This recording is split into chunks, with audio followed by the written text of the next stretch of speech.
en place mooy informaticien yi donc dañoo gis am dafa am échange bu am ci diggante nit ñi mooy soo xoolee ci famille yi wàllu famille organisation yi wala leneen da am lu ñu tuddee ay échange yu ci am diggante kër famille dafa am papa yaay yëpp dañuy am échange donc bu ñu demee ba jamono bu njëkk ba amul woon réseaux sociaux dara amu fi woon dañoo nekkoon ñun suñu biir communication bi dafa limité woon bu ñu demee ba benn instant ñu am technologie bu am mooy informatique ñu créé réseau li ñuy tudd réseau mooy d'habitude réseau moom mooy agencement de lien c'est-à-dire que mooy lien bi am entre nit ñi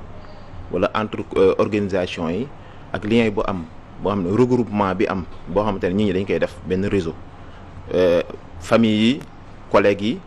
groupe d'amis yi yooyu yëpp mu nekk loo xamante ne nit ñi dañuy bokk ci benn plateforme boo xam ne moom la ñuy utiliser pour mën a échanger ay données mën a échanger ñoom seen biir dafa mel comme man maa ngi Sénégal kenn mi ngi Amérique ci biir réseaux sociaux yi laa mën a day mel ni kooku mi ngi sama kanam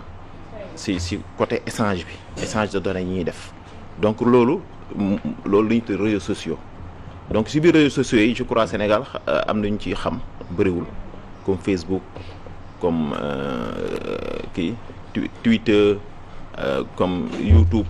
yooyu yëpp ay xeet yoo xamante ne dañ koy tuddee réseaux sociaux à part médias sociaux yi dafa am lu ñu tuddee réseaux sociaux parce que réseaux sociaux yooyu nag dafa bokk ci médias sociaux yi c'est-à-dire que ab site la ñuy def dañoo indi ab informaticien mu defal leen ab ni ñuy tuddee benn plateforme benn site si biir site yi la plateforme yi nekk donc loolu échange yooyu ñuy def seen biir nag donc loolu lu ko waral mooy soo ñëwee ci exemple ci YouTube soo si duggee yow mun nga communiquer ak keneen koo xam ne donc mun nga tamit lancer say information yoo soxla c'est-à-dire am na benn liberté bi nekk loo xamante ne dañ ko war a contrôler loolu ci kanam dinañ ci ñëw par détail. léegi est-ce que tey loolu àndul tey paresse ci élèves yi parce que bu njëkk ba boo xoolee incitation à la lecture pour nga am benn niveau bu baax est-ce que nekkul léegi and conduire paresse élèves yi ñu bañ a def recherche. waaw loolu mun na ça dépend mun nga wax ne am na mais mun nga wax ne tamit am na avantage nu mu amee avantage la amee inconvénient donc avantage bi am na si communiquer bi c'est-à-dire que wala def ay recherche donc rapidement ci biir réseaux sociaux yi wala ci biir internet nga mën a am sa recherche bu gaaw soo demee Google léegi nga bëgg a tàppe benn livre soo tàppee livre bi rek ci Google rek directement da nga koy am des fois nga am autorisation de télécharger. léegi dañuy dem tendance élèves dañuy def copier coller wala étudiant bi day ñëw def copier coller mu war a def par exemple préparer mémoire am au lieu moom mu def recherche nu mu waree mais day dem jël benn penseur rek jël affaire bi mu wax wala kenn ku ci defoon recherche copier coller rassembler affaire yi ñëw teg. waaw loolu am na ñu koy def mais même su amee lu koy def parce que li fi nekkoon mi ngi fi ba léegi. mais lii dafa war a nekk outils yoo xam ne plateforme yoo xamante ne dafa ñu war a gën a faciliter ñu mun a am accès ci connaissance ci information yi ci lu bëri. parce que élève bi nga xamante ne moom si boppam dafa am enseignant bu koy jàngal enseignant bi si boppam day def ay recherche yu muy indi la koy jàngal donc normalement dafa war a faciliter élèves yi ñu mën a ñoom ñu mën a am connaissance bu gën a gaaw donc compréhension bu gën a gaaw loolu day tax balaa nga ñëw ci classe bi ngay jàngee wala ci amphi bi nga nekk donc nga am connaissance ci li ñuy def d'habitude ñun bi ñu nekkee étudiant di jàng ci école yi ñun suñu toogee professeur bi day dem su ñëwee rek day ñëw ne lii la ñuy def exemple cours réseau donc réseau informatique léegi ñun balaa ñoo ñëw danañ def recherche yi ba pare am ci benn xam-xam boo xam ne suñu ñëwee danañ mën a am bokkul ak moom lu mu yor attention c'est-à-dire que lii dafa nekk loo xam ne simplicité bu nekk mais li ngay jàng dafa am xam-xam boo xam ne ni ngay jàngee nekk médecin programme bi nga am ñun programme boobu la ñu am ci biir informatique dafa yaatu. D'accord. donc lii lu simple loo xamante ne utilisateur bul fàtt ñëpp ay utilisateur lañ te outils yooyu ñu yor ñun moomuñu outils yi Facebook dafa am ay serveur yu mu yor. donc Twitter wala yéen lépp loo gis am ñoom seen biir dañu am seen serveur te serveur yi ñun xamuñ fan la nekk ay utilisateur kese lañ utilisateur nag dafa am utilisateur discipliné ak utilisateur yoo xam ne dañoo indiscipliné. est-ce que duñu des fois sax induire nit ñi en erreur comme tey jii étudiant bi jël benn cours war koo jàng dem ba ci biir informatique beeg yooyu ak ci internet bi ni mu koy utiliser du bokk ak professeur bi na mu koy expliquer ci biir fi nga xam ne ni moom moo di ci biir classe bi. waaw loolu mën na nekk mais li gën a bëri man li ma gis te ñun ñu jàng ko jaar ci en tant que informaticien jàng am ay modules ñuy jàng ba egg si fii donc dafa nekk loo xamante ne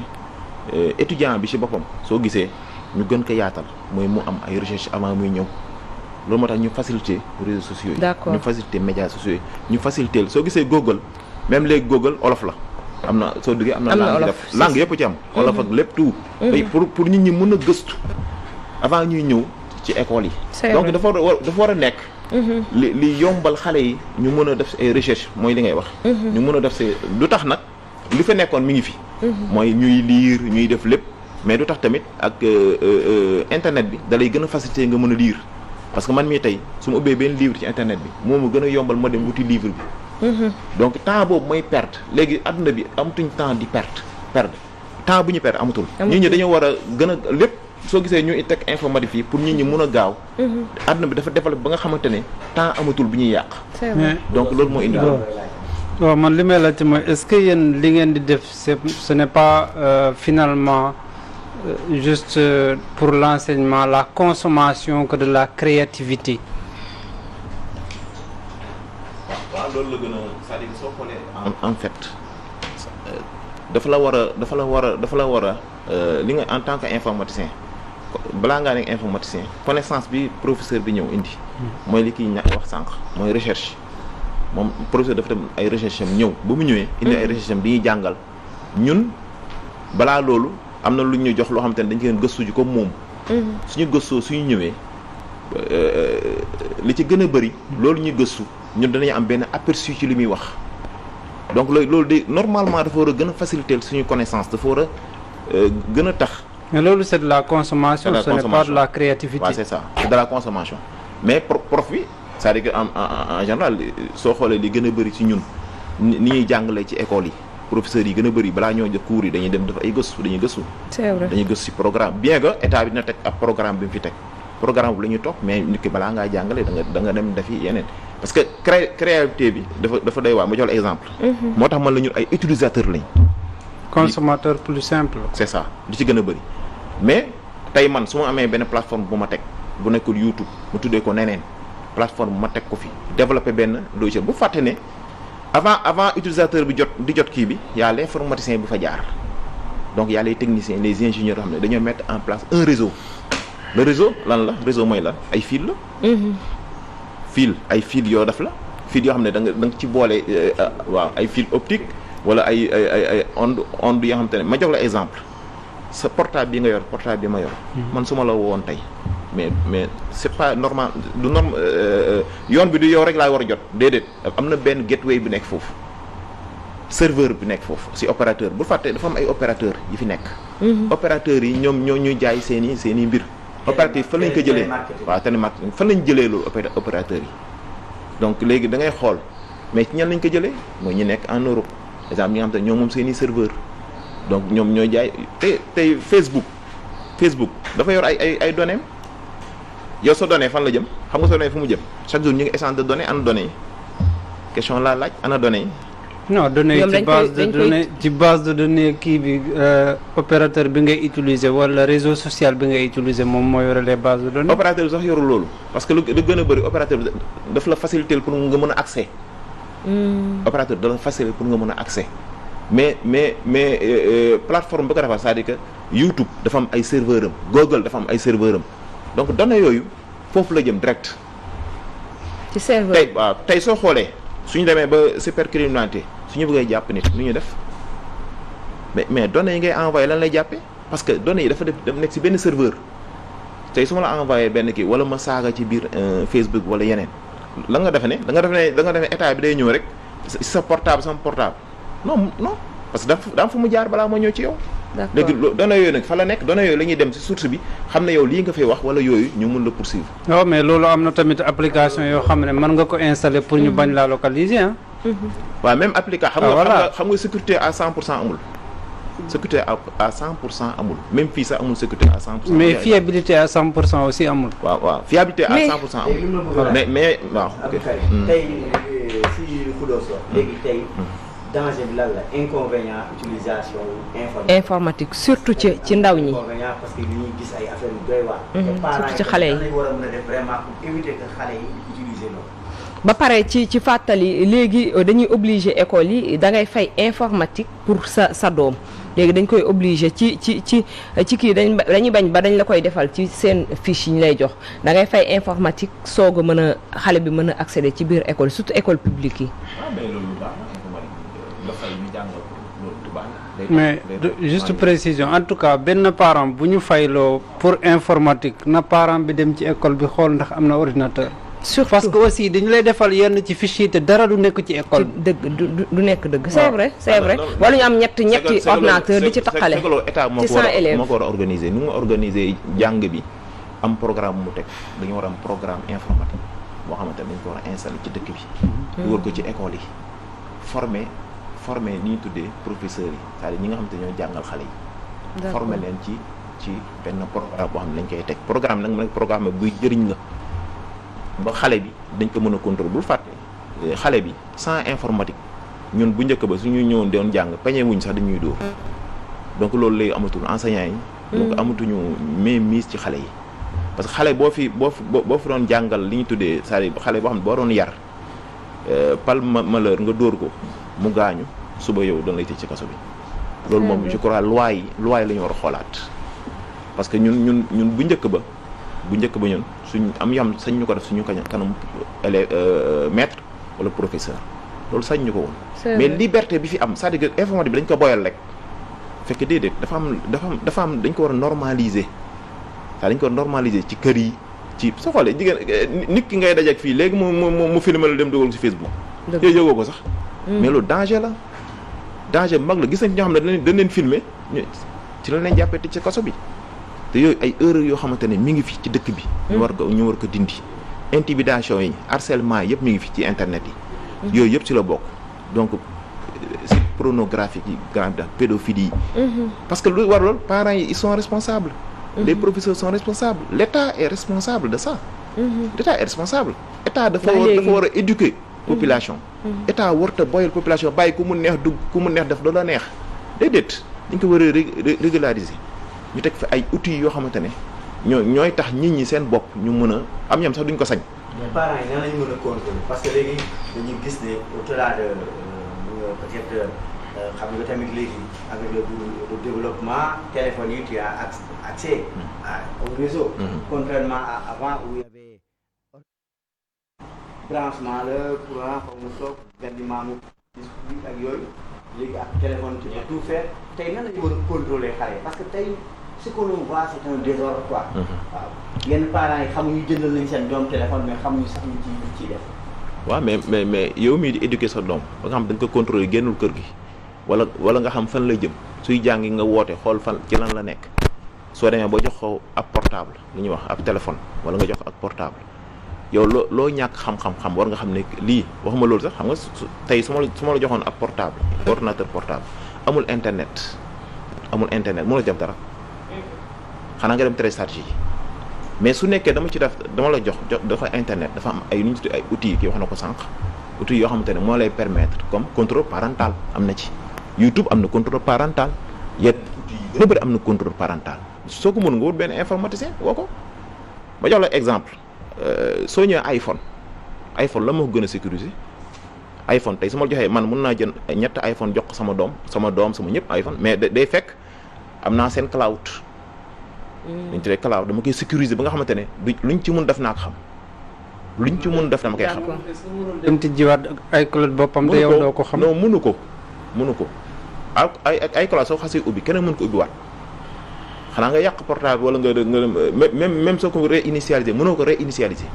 tant que mot de passe ñëw lu gën a bëri moo tax iPhone am sécurité. c'est vrai. donc genre yooyu li ñu war a dugal ci dëkk bi. mais su nekkee dañuy ñëw yow nga jox sa doom loolu wutal ko internet wutal ko lépp bàyyi ko mu dem même su nekkoon jub na dana jéem a découvrir ci benn internet loo xamante ne donc des fois su amul yar rek dana yàqu parce que moo wax naa ko léegi pédophilie yaa ngi fi tey dem na ba internet bi amatul vie privée vie privée amul professionnel amul. c'est gis vrai. jigéen dañuy sànni seeni photo yi ci biir lu nekk day mel ni yaa ngi sa biir kër. donc te loolu vidéo yi ngay sànni. document yi ngay sànni ci biir internet bi yoo fan la jëm fan la jëm. xamoo mais ko am na lu jaroon a leeral aussi parents yi ku ci mel ni man dafa am ñoo xam ne dañuy yaakaar ne informatique mooy comme ñun li ñuy def yor sa Android dugg ci am sa internet bu doy dugg sa wifi moo xam nga am internet mobile ak yooyu nga dugg ci biir kii bi surfer biir YouTube dugg Snap dugg feneen ak feneen ñu yaakaar ne loolu mooy informatique est-ce que loolu la ñuy jàngale ci fi nga xam ne moom moo di ci école yi li tax ñu naan informatique ci biir école yi ak xale yi. déedéet du loolu. informatique programme la gis nga ni nga amee ni ngay jàngee histoire géographie ni ñu jàngale ñuy histoire géographie français ay programme la programme bam dañ koy teg exemple li ñu tuddee bureautique. bureautique mooy Word Excel Access PowerPoint ak yeneen ñu ci dem système d'exploitation système bi nga yor noo koy exploiter y a des programmes d'application ñu tuddee des programmes comme Word Excel am na tamit ni ñu tuddee am comme ay Word 97 yooyu dépassé na quoi comme exemple tey ñu ngi ci Windows 10 Windows 11 donc à chaque fois suñu évoluer dafa am ay yi ñu ci nekk donc ànd ak loolu tamit dafa am côté technique moom laa wax sànq su ñu demee ba ñuy di utiliser ñu am facilité nekk ay utilisateurs dafa am ñu nekk seen ginnaaw ñu fa jaar mooy ñun techniciens ingénieurs ñoo mettre en place ay plateformes donc da am lu ñu tuddee exemple ingénieur en réseau pour nga nekk ko il faut nga am bac plus 6 pour nga am na ingénieur en génie logiciel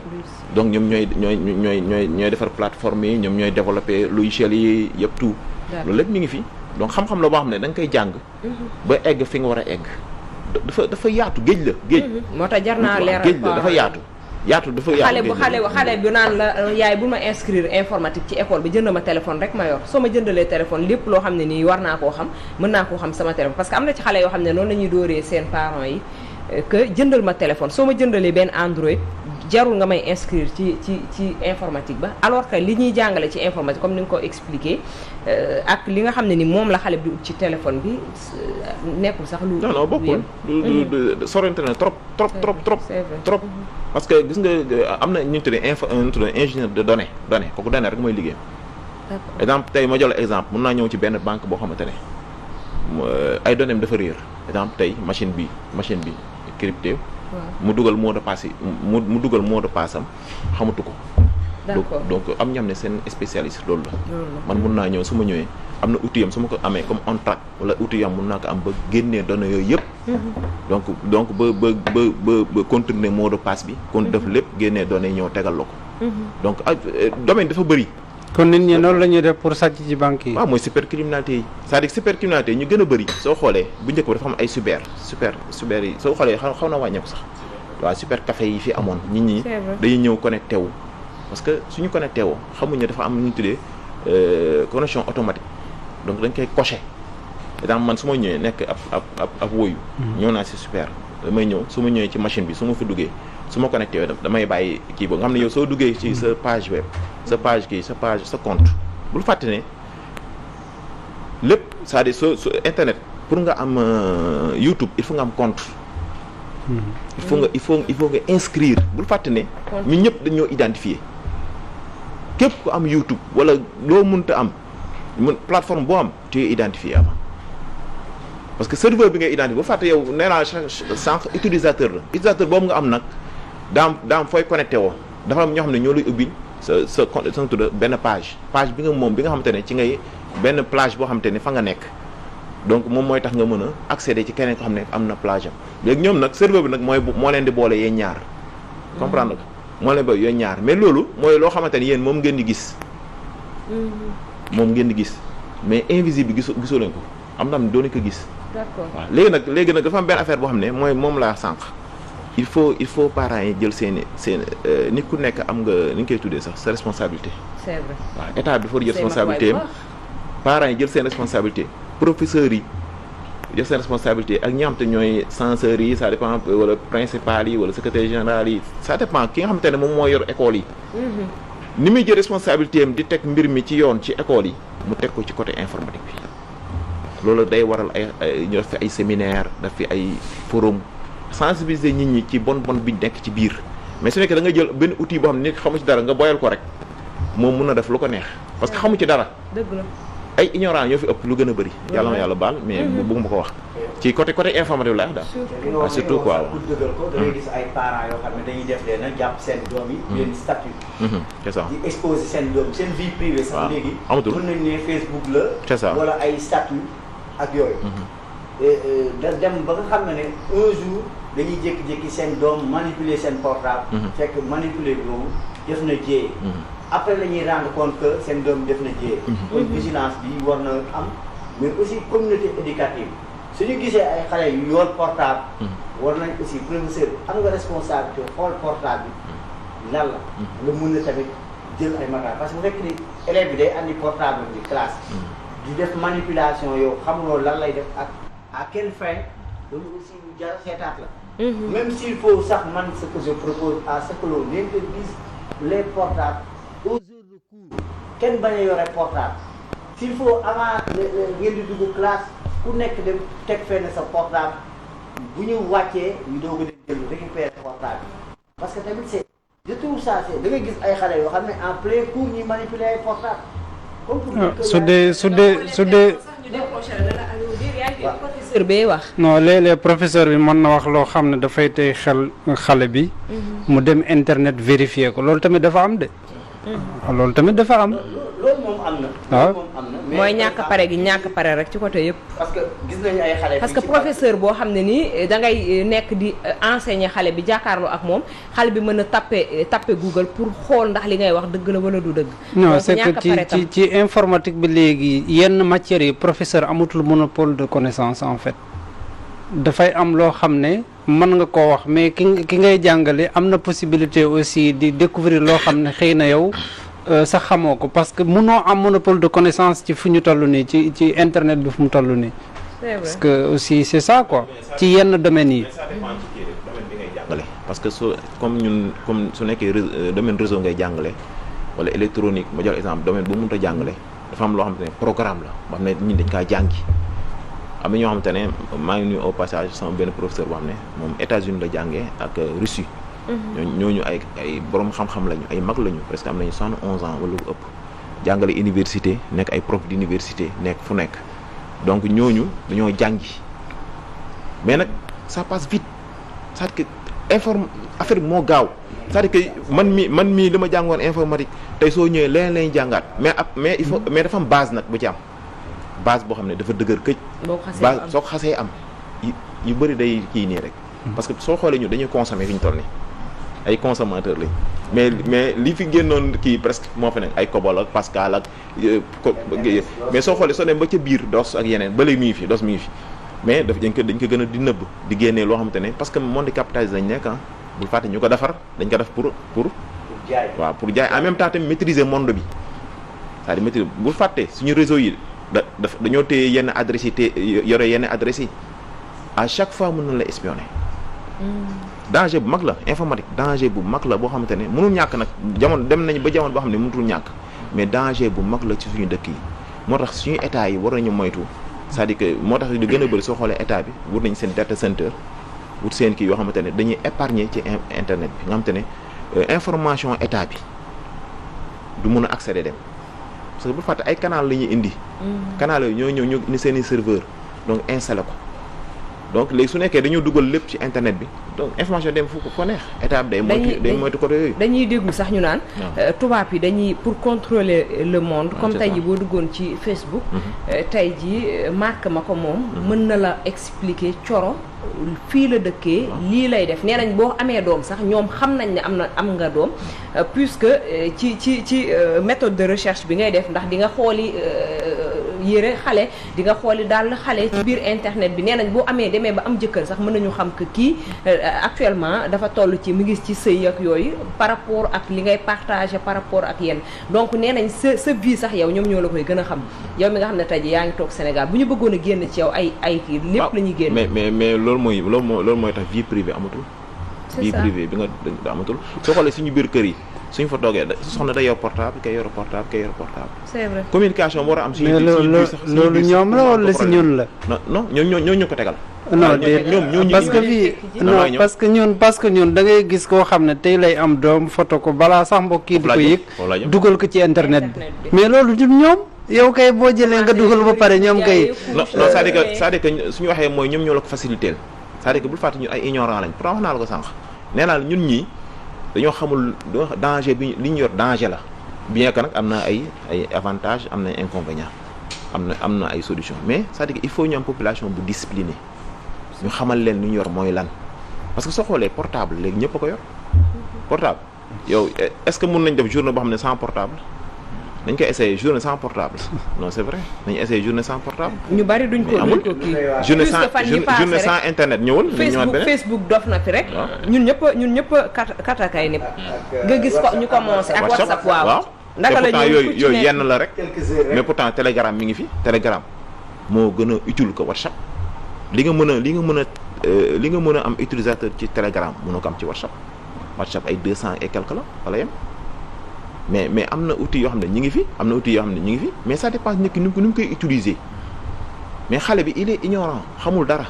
waruñu ko bàyyi c'est-à-dire que moom la ñuy wax.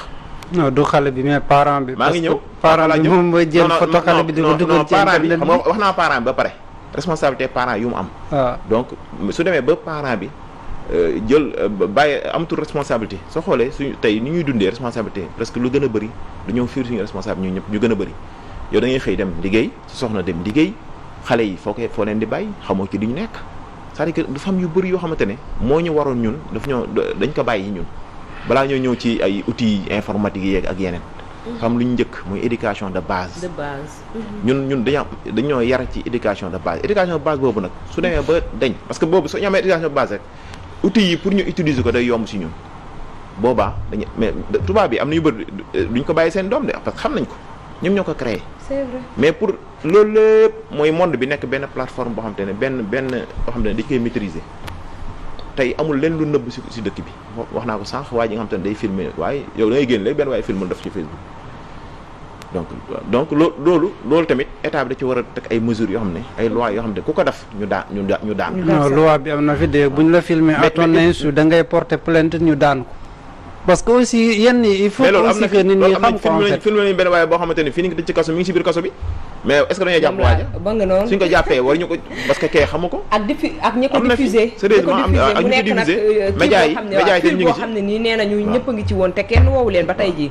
déglu leen te bari na ci loo xam ne ni tam am na ñoo xam ne topp nañ ay dossier ba tàyyi ci lu mel noonu ñu filmer leen wala ñu teg leen ci internet bi après mujjul fenn Sénégal moo parewugul ci côté boobu te lii boo xam ne baaxutul individualité baaxul c'est-à-dire que nit ñi di dund ku nekk dund sa dund moom laay sànq danga maa dog man la ci biir kër ñun ñu day nekk biir kër war a communiquer ñu suñuy biir papa yaay doom ak yeneen ku nekk yor sa portable. d'accord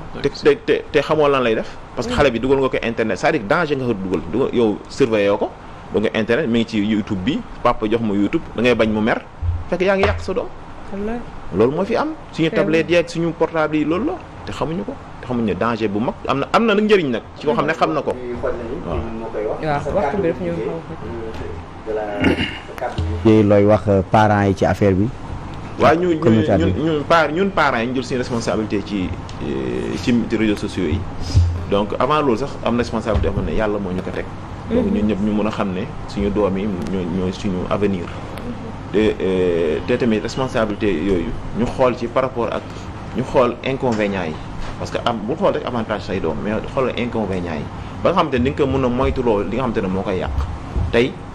lu nekk fi def naa xam nañ LGBT yeeg fi lépp am na fi luy yàq dafa yomb site porno yaa ngi fi lépp ngi fi luy yàq xale dafa yomb loolu nag balaa nga jox sa doom benn outil yar ko ba pare ba xamal ko lan moo ca nekk ngay surveiller xale moom moom doo dañ di ko surveiller ci lu mun a yore. d'accord merci ñu ngi lay jaajëfal bu baax a baax ci wuy si bi waxtaan bi amoon na solo lool Théodore Semedo di la jox rendez-vous ni kii mardi incha allah. waaw li may wax rek tout le temps chaque fois fa laay daanale damay ne carrément que autorités yi nañ xoolaat mbirum école publique ndax école publique bi moo leen jox lépp lu ñu am tey kon buñ chaque fois rek nañ delloo école publique ci gëdd parce que bu njëkk ba boo nee école privée nga nekk rek dañu ne kii moom nilaar la kon nag dañu delloowaat école publique fu mu nekkoon au passage may nuyu nag Alfred Ka chef de village bi nekk chef de village yu Cap Skirring ak yoom Sega Badji Boniface ak monsieur Bora bi nga xam ne nekk si lycée Cabrousse ñoom dañoo tàmm tamit di xool émission bi donc maa ngi leen di nuyu au passage ñëpp ñu nekk Casamance. d'accord di leen nuyu bu baax di leen béggee ñun ñoo leen gën a sopp incha allah dañuy dem rek ci sunu rubrique environnement daal di waxtaane li nga xam ne ni moom mooy cherté du loyer.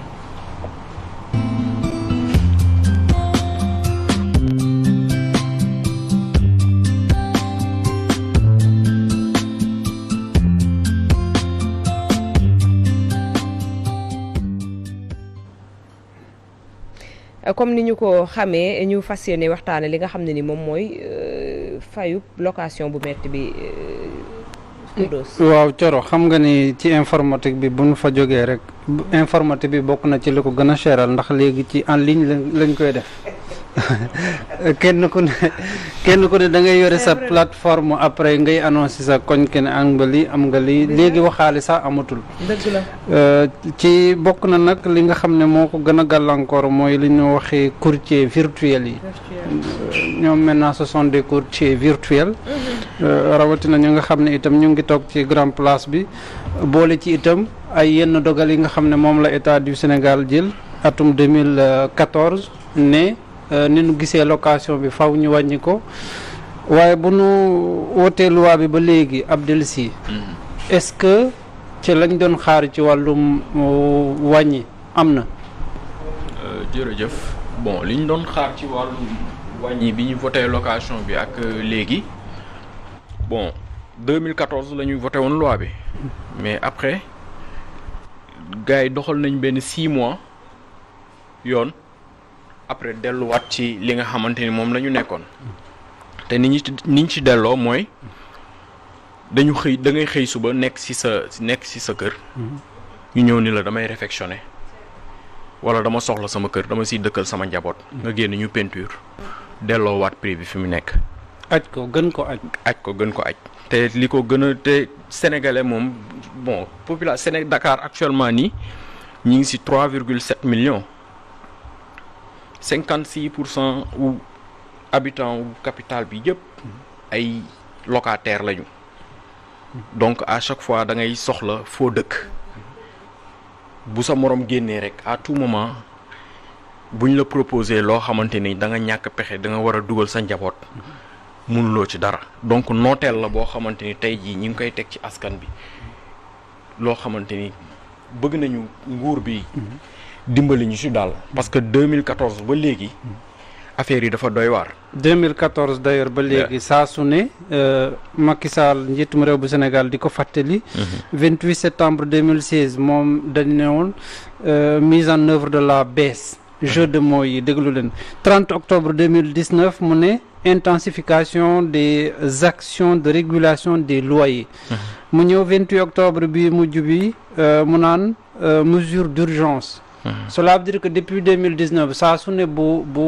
askan wi bu leen déggee ñuy ñaxtu rek te ñu dëgmal ay élection mu daal di dellu fàttali la nga xam ne moom mooy mbébétam wàññi location bi. Mais la réalité des choses sur le terrain est que xëy na moom xamul lu xew ci dëkk bi. non mais yooyu noonu yëpp ay promesse électorale la ñun wax nañ ko fu nekk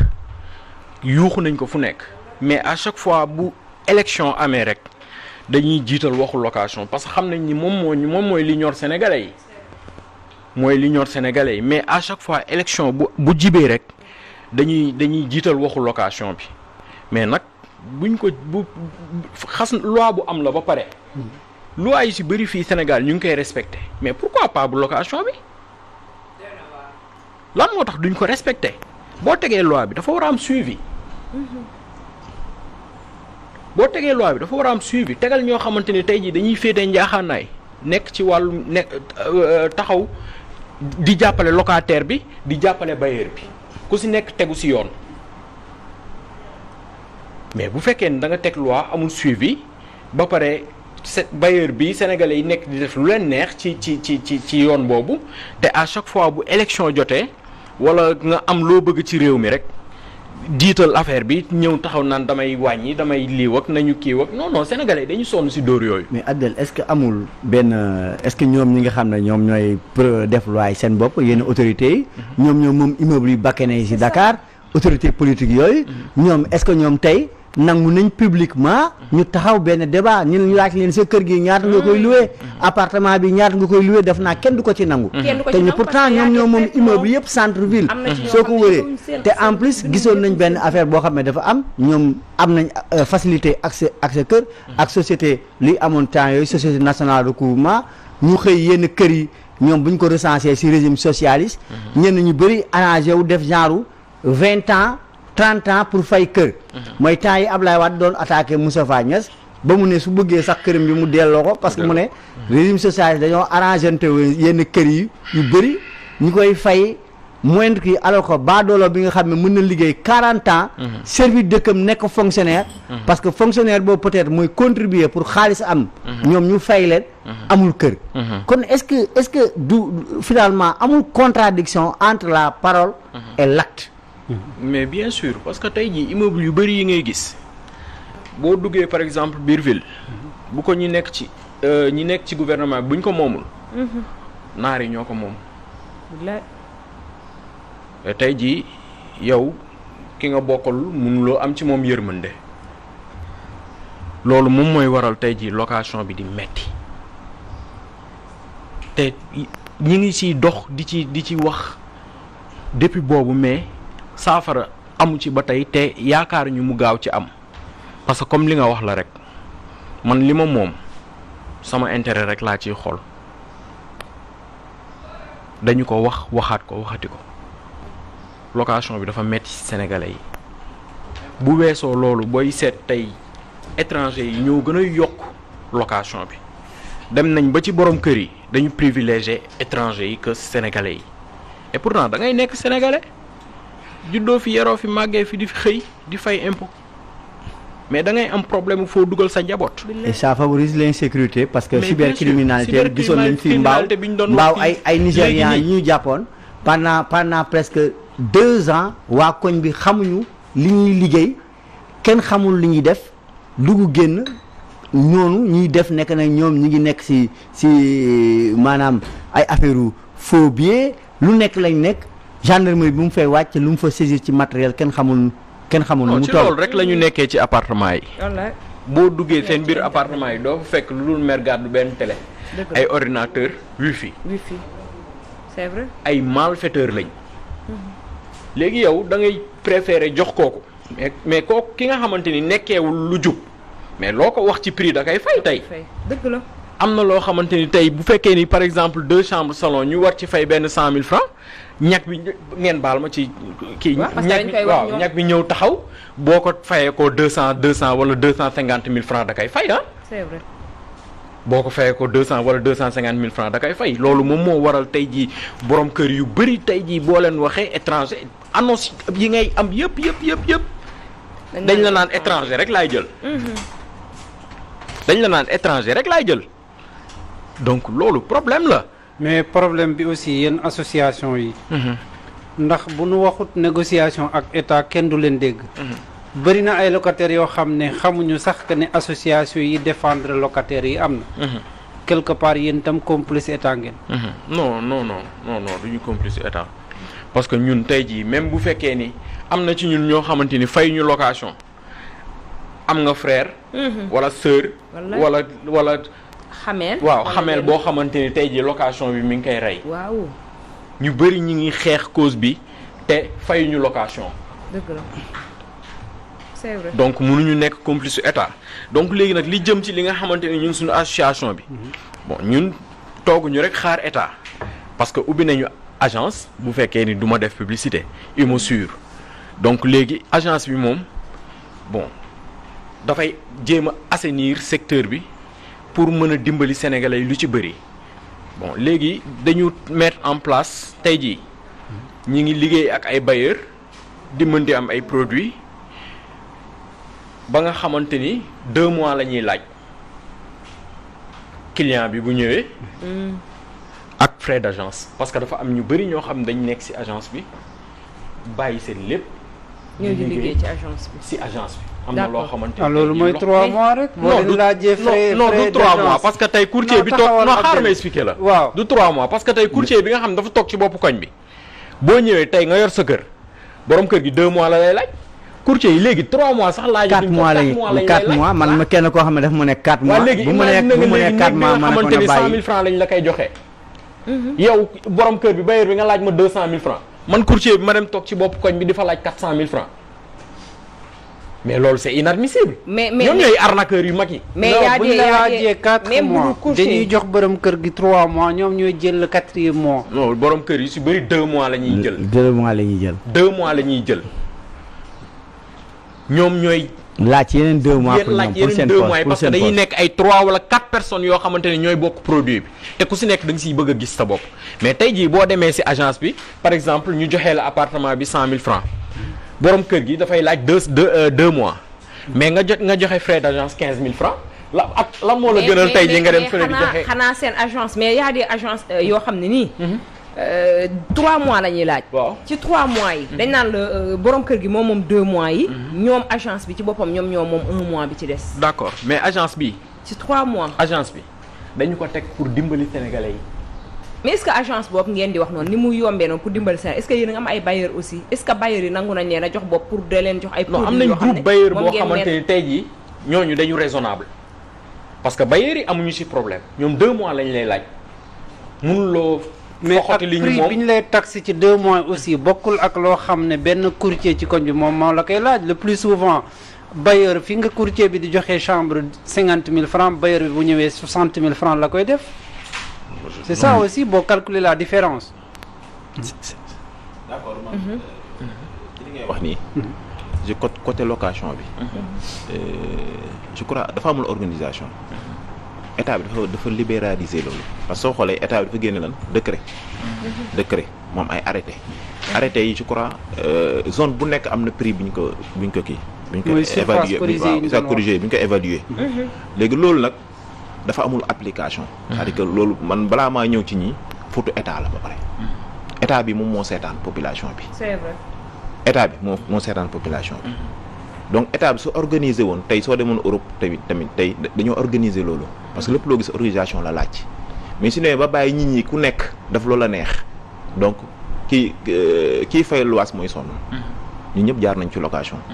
yàlla def na jaar nañ ci location gis nañ ni mu demee désordre total la agence bi ngay wax nii des fois am na agence yoo xam ne dañ lay gën a sax metti su nekkoon nit ki dafa ñëw direct ak borom kër gi peut-être mënoon na gën a yomb mais agence bi moo nekk ci digg bi agence yi waxuma agence yow sa agence peut-être yow da ngay régulariser mais doole boobu amoo ko parce que li état moo la war a jàppale yow mi xeexal locataire yi état moo la war a jàppale ñu teg ginnaaw mu génnee décret yi génnee arrêté yi mu teg mbir mi yoon jar na mu jaar ci suuf préfet yeeg ñu jaar wut police wut lépp tout teg mbir mi waaw les chefs de quartier fa laa jëm chef de quartier dama jóge ci kaw ji wàcc suuf donc ñu teg mbir mi ci yoon mais chef de quartier il faut nga valoriser ko chef de quartier boo xam ne amul sax salaire amul dara indemnité bi moom du dara mais léegi am nañu ko waaw non xam naa ko xam naa loolu non li ñu am du dara peut-être laa wax seen indemnité du dara mairie laa nekk 50 000 francs donc 50 000 francs nga jox ko ab am na ñoo xam ne 40 000 waaw te am ñoom dañuy louer duñ fa toog di régler yenn affaire il faut ñu wuti yeneen liggéey wala yeneen donc foofu laay waxee c'est-à-dire que il faut état bi régulariser mettre en place li nga xamante ne génne na ay textes d'accord nañ ci textes yi mu génne mais ana suivi bi moo des. c'est ça le problème. amul suivi. loolu mooy moo tax ku nekk lu la neex ngay def. mais ku nekk comme lu la li neex ngay nga def waxoon léegi rek. aussi ne ci kaw ñi nga xam ne ñoom ñoo ne ci état bu fekkee ñoom ñoo ŋànk immobilier. ñoom ñoo moom immobilier nekk ci biir Ndakaaru rawatina biir Sénégal. parce que boo dee xool tey jii waxuñu rek Ndakaaru boo génnee Diamniadio Diass ak fépp ñoom ñoo fa am yenn ci terrain yi hectares yoo xam ne nii tey jii boo koy évaluer ay millions lay nekk. donc du ñoom ñooy jógaat tam pour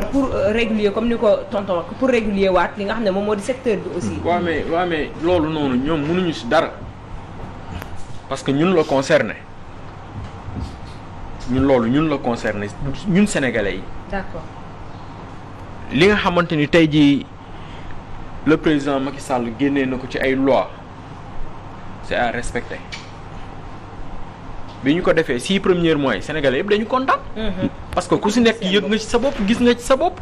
yaa ngi dund normal di fay sa location tranquille di dundal sa njaboot mais tey jii location bi boo ko ajee mu cher yenn cher yi. mais loolu mooy indi problème mu bailleur beeg locataire bi. mais loolu moo andi mais si charité bien ordonnée commence par soi-même. soo demee fii Sandaga ku nga gis kenn koo xam ne comme centre commercial boobu genre El Malick wala yooyu mais da nga gis benn cantine bu ndaw buñ la waxee prix bi nga tiit. kon pour dire que ñoom ñi nga xam ne ñoo am xaalis yore responsabilité y en a qui sont des députés qui ont ces immeubles là ñu voté assemblée mais ñoom ils n'appliquent pas kon est-ce que à dire que y a pas une contradiction si entre comme li ma wax la parole donnée et l'acte posé. Donc c'est une remise en cause comme li ñuy wax Sénégal ñun ñoo dàq voté ay loi mais après on range tout dans les tiroirs. mais li ngay wax ni tey bu ñu appliqué woon loi bi normal est-ce que xam nga ne agence immobilière yu bëri danañu tëj. waaw mais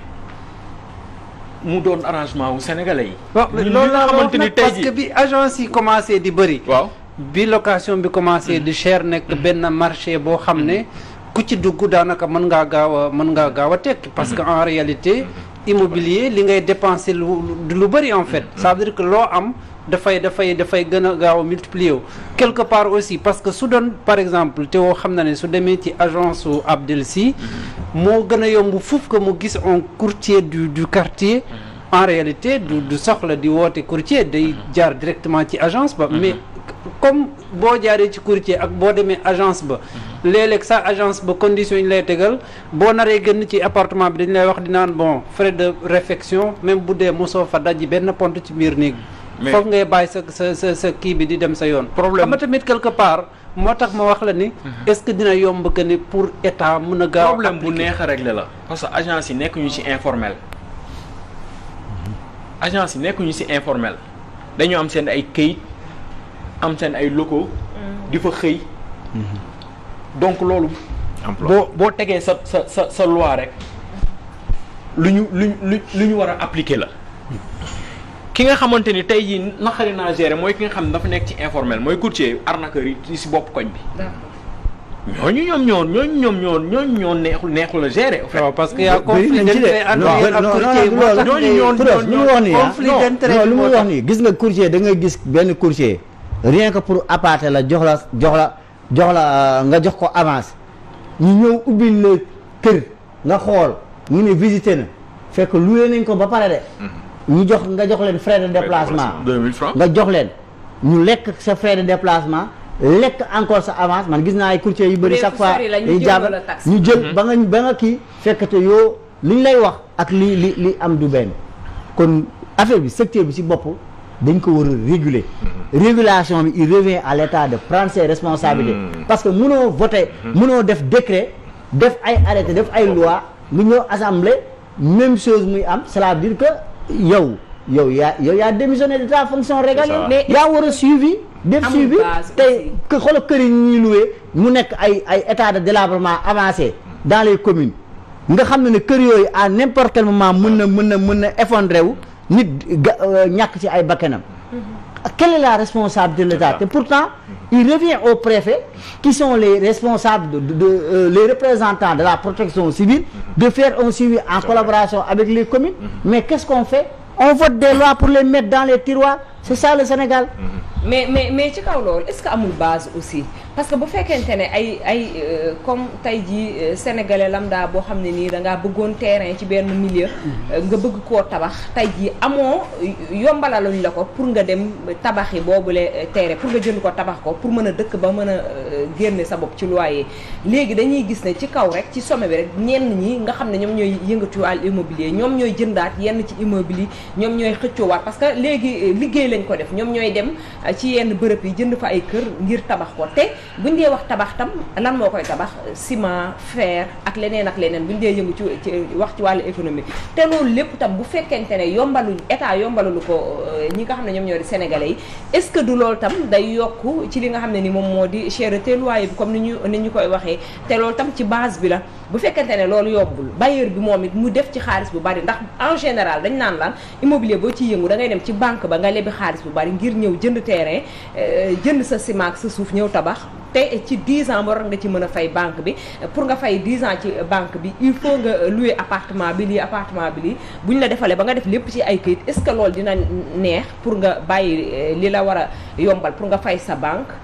que nga yombalal ñi nga xam ne ñoom ñoo di population bi. non xam nga dafa am 2 états de fait. dafa am d'abord cherté matériel bi ngay utiliser pour def la construction. loolu am na. parce que am na lu bari loo xam ne ci matériel bi dafa yokku. beneen bi mooy que ne soo defee un calcul banal la boo jëndee terrain bu 10 millions par exemple. xam nga boo ci naree tabax moom bu dee R+2 wala 3 40 millions disons supposons mën na nekk. léegi boo naree def appartement bu ne 400 000 francs nga koy louer mais au bout de 2 ans 3 ans yore nga sa immeuble yore nga sa xaalis. léegi à partir de ce moment là li nga fiy gagné lan la du sa xaalisu bopp. et après yow ñi ngay loger parce que bul fàtte que ni foofu ne ni Dakar gi. mais fi fekk coro muy instant bi fii ci Dakar. exemple rek laa lay jox 100000 doo jënd terrain ak tabax 100 millions. non exemple rek laa lay jox nga fàtte impôt muy fay. loolu laa la nga bayam day fay impôt. am na ñu bëri nag bu ñu defee location loolu mooy problème bi nag ñu si bëri bu ñuy def location du ñu fay dara bëri na ñoo xam ne location clandestine la ñuy def. duñu fay benn impôt. duñu fay benn dafa bëri parce que duñu la dagal mais loolu léegi mi ngi soo xoolee état bi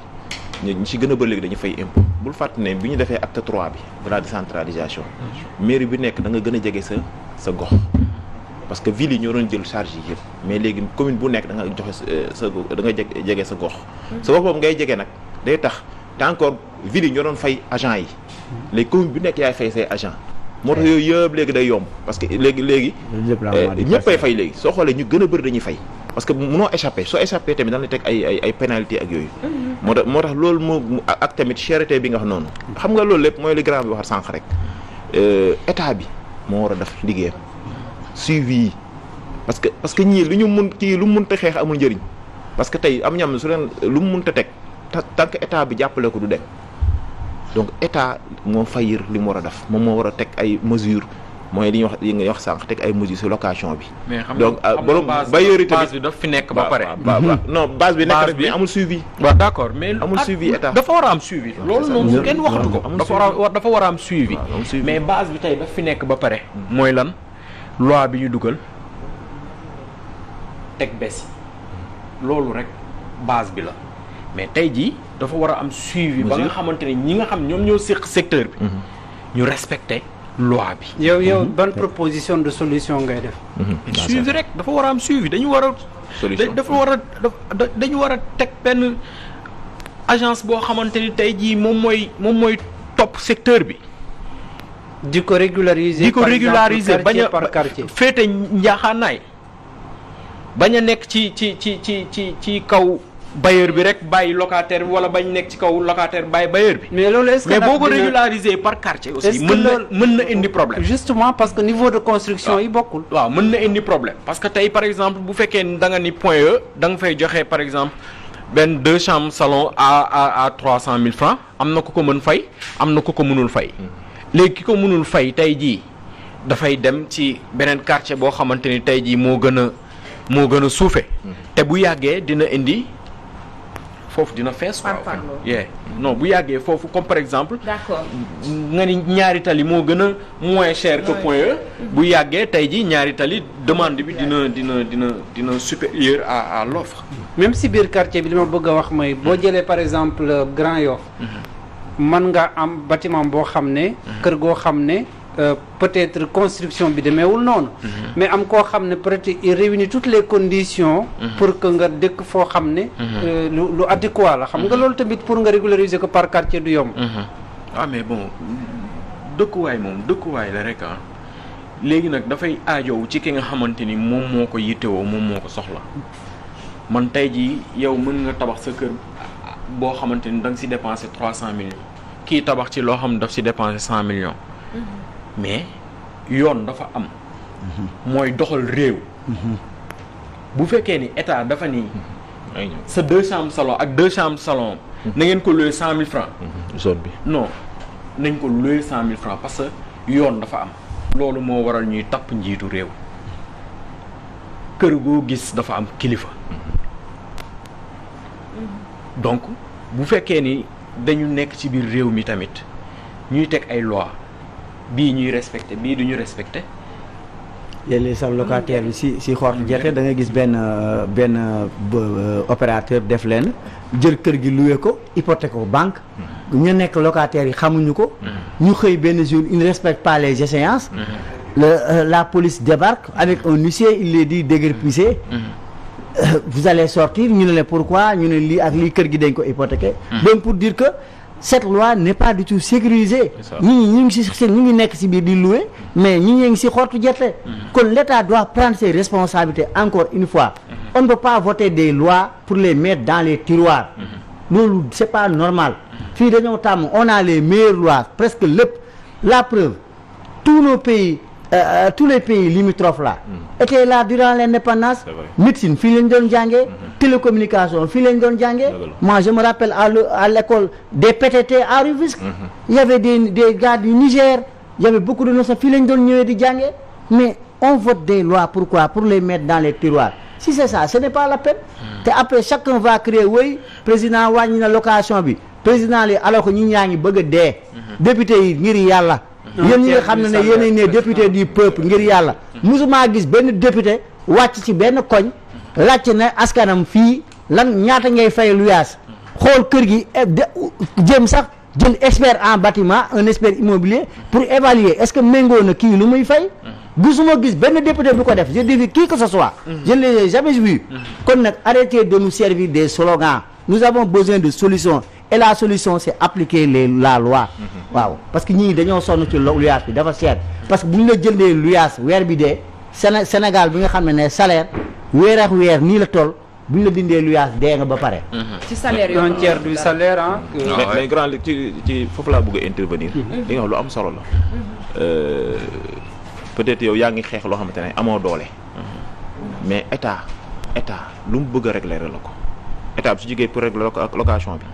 am na loo xamante ne man jàpp naa ne man en tant que fonctionnaire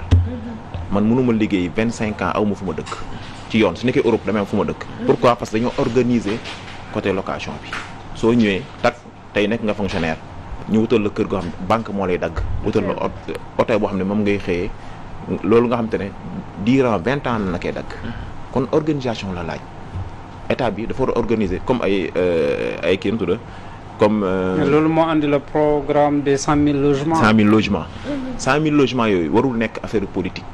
dafa war a nekk ay réalité ay réalité ka moo ci war a bénéficier ñu yombal ko ma jël exemple waaw fa laa jëm noonu fa laa jëm loolu état bi xam nga ñun ni ñu dëkkee moo baaxul en fait parce que ñëpp dañoo ñëw Dakar loolu rek erreur la ñi dañ leen war a décentralisation loolu la ñii dañu war a génn Dakar. plus de 80% de l'activité économique à Dakar. loolu erreur la man tey su ma nekkoon président Casamance laa yóbbu capital économique Casamance laa koy yóbbu donc ak yeneen damay tas ministère dama leen di génnee ministère yëpp laay génnee. yóbbu na leen jëm ñaajo de waaw fa laa jëm non jëm ñaajo dafa jege c'est-à-dire que région bu nekk ak spécifique am tey su nekkee wàllu bay nga yóbbu ko foo xamante ne. foofu wàllu pêche nga yóbbu ko Saint-Louis yeneen léegi ministère yi xam nga suñu génne ñii dañuy ànd ak ñoom c'est-à-dire da ngay décentraliser carrément dëkk bi soo ko décentraliser je crois que location dana wàññeeku mais dañuy ñëw ba tey problème concentration moo ñu ku nekk bëgg nga dëkk biir Dakar ku nekk bëgg nga dëgg centralisé liggéey yëpp mi ngi biir Dakar mais loolu du développement suñu bëgg a développer il faut ñu décentraliser lépp état bi créer ay kii nga wax nii 100 000 logements yi yombal ko nag ak prix yoo xamante ne baadoolu sax na ci am. est-ce que je pense que bi ci gën a moins cher est-ce que du 12 millions 10 millions 12 millions. waaw non su ñu demoon ba décentraliser ko du sax egg foofu parce que état am na moyen pour subventionner loolu parce que da ngay subventionner en même temps soo xoolee jaxaay bi nekk fii xool mais président Ablaye Wade bien que man du ma politicien mais dëgg laay wax am na yoo xamante ne doon na ko tàmbale fii. 27000 francs par mois. waaw doon na ko tàmbale fii ñuy gis mais yooyu yëpp pour état day subventionné dimbali ñi soo demoon tey Gambie bu njëkk ba Yaya Jammeh bien que dañuy wax ne gestion baaxul mais moom su ñëwee si benn secteur fekk exemple tey gars yi yokku nañu lee moom dafa am ay bitigam ay affaires yoo xamante ne moom moo koy gérer day indi ay kéem côté commerce bi day wut ay bitigam yoo xam ne moins cher la ñuy jaay di concurrence ñi nga xamante ne ñoo nekk foofu dañuy wàññi parce que soo gisee fi ñuy jaay concurrence dafa am solo ci dëkk ñii nii bien que organisation la ñu ngi jug xeex ci location bi mais da ngeen néew doole mënoo dem ba sës mënul nekk. parce que lii état rek moo ko mën dindi. état kese moo ko mën a dindi jaxaay boobu arrêté nañ ko. y a 300 logements actuellement yoo xam ne boo demee ay Sindax. am na yoo xam ne ubbi dëkk. c'est du n'importe quoi le projet AT seen poste de santé bi nekk foofu nga xam ne ñëpp ñu ngi ko doon xaar population boo demee ay Sindax ak yooyu. bon ñuy waxaale ministre bi Abdoulaye Diouf Sarr ngir yàlla demal tabax poste de santé jaxaay. ce n'est rien les populations attendent ce joyau mais ay Sindax fay doxantu vraiment dimbali leen ñu ci loolu. waaw xam naa foofu daa bokkul ci 19 communes yi war a voter pour ville de Dakar sinon mu dem xool. seen situation vraiment. en tout cas ci wàllum location bi agence yi ak courtier yi est-ce que tamit du moom mooy gros problème bi. parce que aussi foog ñu wax ko. non tey jii mooy comme li ma la wax léegi agence yi dinañu neex a régler parce que nekkuñu ci informel. waaw ñenn ñi. agence yi yenn agence yi. waaw loolu laa wax yenn yi. waaw mais tey jii bu fekkee ni da nga jóg soxla sa location dem ci bopp koñ bi day gën a metti ci yow. déet waay. si boo jógee dem ci mais est-ce que yéen a ngi liggéey notaires yi. notaires yi tamit ils ont une part de responsabilité sur la cherté du loyer parce que les notaires là ñoom xam nañ comment les contrats se font. ni ñu war a conseiller population mais ñoom sur ce projet là xamuñu ndax associé nañ si wala dala mais ñoom ils sont restés bouche cousue mosuma ci dégg notaire yi ñu ci wax ci cherté loyer te pourtant ñoom ils ont une part de responsabilité sur ça. mooy pour mën a di conseiller li ñu wax léegi rek secteur bi fond bi ñi ko ŋànk duñ ci mën a wax ju bëri parce que lu leen voilà ñoom ñoo njëkk luubal. li nga xamante ni tey jii mooy sooxe secteur bi. mais yéen def ngeen a war a def au moins proposition de solution comme que. c'est ça mais ki ngay proposer solution mooy tey par exemple mooy ki nangu toog ak yow ñun mënuñu lu dul di dajaloo di dem ci presse bi di ko xeex mais tey jii buñ ñu woowoon dinañu toog dinañ trouver solution ci secteur bi nous sommes apolitiques mais. lii moom moo ñu ñor soxlaal ñu état dara cause bi ñuy xeex loolu rek lañ leen doyee muy wàllum location bi dañ ko war a assainir secteur bi dafa bëri ay arnaqueur ci biir ñoo xamante ni loolu la gis nga sànq moom laa lay wax Abdel si yéen cause bi ngeen di défendre ak la nga xam ne mooy bëgg-bëgg locataires yi xaw na wuute parce que assainissement bi ngay wax yéen daanaka conflit d'intérêt ak les courtiers booy dégg assainissement li ngeen bëgg mooy ñu jëlee ko ñu génnee courtiers yi bàyyi agence yi. jàpp ne dafay mën a réguler le secteur. non du loolu rek la ñuy xeex. mais loi bi nga xamante ni dañ ko voté. mu am suivi. mais bu amee suivi ba pare kër gi ñu koy joxee 100 000 francs. ñu wàññi ko ba tey jii ñu di ko joxee 100 000 francs courtier bi kon ne toog ci bopp koñ bi di kon ne di laaj 4 mois loolu ça revient au même. non mais yéen problème la ba tey yéen vous êtes régularisé. normalement waroo leen toog di xaar ba état ne leen appliquer la loi. da ngeen war a appliquer la loi donner un bon exemple. bàyyi courtier bi. waaw mais attends tey jii man moom laa doon expliquer léegi agence bi ñu taxawal bi association bi taxawal. laajul 3 mois 2 mois yi bailleur bi moom la laaj ak frais d'agence. cherté bi la ñuy wax. waaw cherté bi loolu noonu. il faut que mu am suivi. parce que appliqué nañu loi bi ba pare. bu amee suivi tey jii bu ñu wàññee prix yi bu boobaa cherté bi kenn dootu ko wax. c'est vrai. mais tey beneen aspect bi ma lay bëgg a expliquer. mooy aspect bi nga xamante ni yenn agence yi ñi ngi koy def ak courtier bi nga xam ne mi ngi toog ci bopp koñ bi di laaj 4 mois. léegi foofu ana décret yi ana arrêté yi nga xam te ne moom lañ tegoon nga xam ne si lañuy basé wu man je crois que yéen ñi liggéey normalement am na foo leen mën a basé wu lu état bi teg état am na lu mu teg soo xoolee bi ñu wàññee location bi ñun ñëpp dañoo wàññoon suñu location boobu man maa ngi si location donc ñu wàññi suñu location man maa doon fay 125 000 ñoo fay 90 000 ñu wàññi location mooy li ñu waxoon donc mais dafa dem waaw pourcentage de marché bi mais dem na benn instant mais après amatul kii suivi c'est-à-dire que léegi nag yéen soo leen ñëwee normalement su nekkee da ngeen ñu régulariser da ngeen réaliser li état bi teg bu fàtte état moo ne ci kaw ñu appliquer ko état bi ne ci kaw donc li état bi teg loolu ngeen di teg donc su nekkee 2 mois la ñu waxoon ci biir kii bi arrêté yu préfet yi def 2 mois lañ ci wax en même temps pourcentage bi fii parce que zone bu nekk am na benn prix bi ñu fa defoon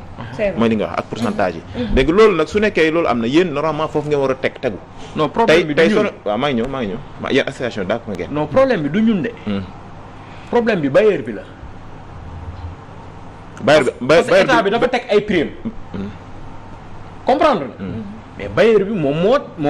moo tegul ci yoon moom moo jalgati ñu teg ko ci yoon est-ce que comprendre nga bailleur bi moom moo jalgati problème bi du agence yi d'accord parce que tey jii agence yu bëri pare nañu pour sukkandiku ci li nga xamante ni moom mooy tegu ci yoon mais bailleur bi est-ce que yéen ngi koy dénoncer c'est ça le problème signaler ne bailleur bi yow kii jaaru yoon ngeen dem ba fi ngeen ne kii kat jaaru yoon mu ngi jalgati waaw léegi loolu noonu yëpp ki war a dénoncer bailleur bi locataire bi la d'accord locataire bi moom la ñuy teg loo xamante ni du yoon mais agence bi nag warul dénoncer xam ne bailleur bi tegul ci yoon waaw mais actuellement nii ñun loolu mënuñu ci dara agence yi mënuñu ci dara actuellement laa la wax actuellement agence yi mënuñu ci dara bon agence bi may gérer donc moom laa lay expliquer ba loolu ñun mënuñu ci dara parce que tey jii ñun ni ñuy doxalee wute na ak yeneen agence yi ni ñuy doxalee parce que tey jii bu fekkee ni da nga agence bi day laaj 4 mois yow tey jii ñun la tey boo ñëwee agence association bi tey jii boo ñëwee da ngay joxe 2 mois yi nga xamante ni moom la bailleur bi moom ak frais d'agence mais ki toog ci agence bi xanaa mu laal dara di la yóbbu di la wan produit di la daaneel di la doxal say courses kooku xanaa mais borom kër gi dina la jox de daaneel foofu rek ñu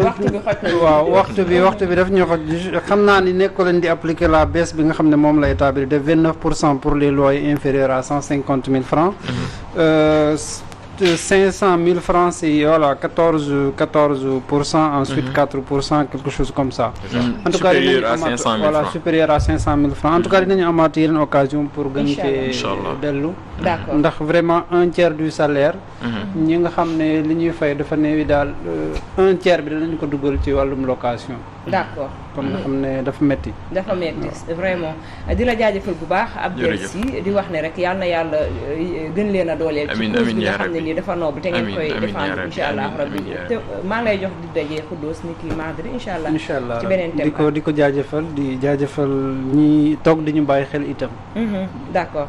donc dañuy daal di ñëw jëli sunu mbokk sponsor yi nga xam ne ñoom ñoo ñu teg loxo ba tey jii ñu mën a taxaw ngir ñëwaat ci deuxième partie bi.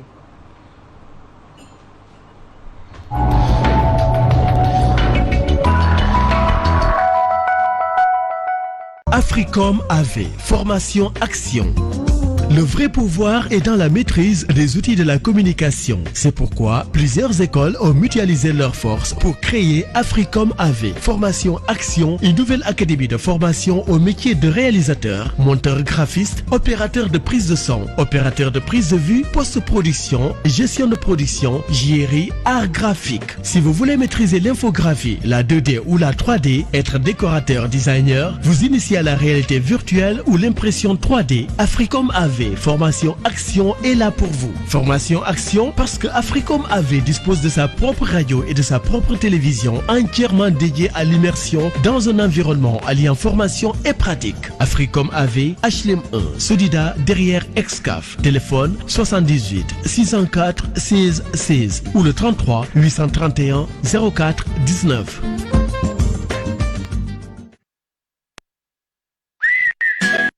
Être un vrai jambard,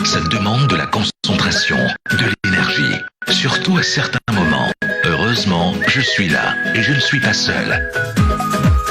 Le lait Alib donne à mon jambard la vitalité dont il a besoin au quotidien pour assurer. Dans un verre de lait Alib, il retrouve les vitamines nécessaires pour rester en forme tout le temps. Des protéines pour sa croissance et du calcium pour le rendre plus fort. Et moi, je gagne le plaisir de le voir savourer le lait qui agit au quotidien pour son bien-être. Le lait Alib, un des bons gestes du quotidien.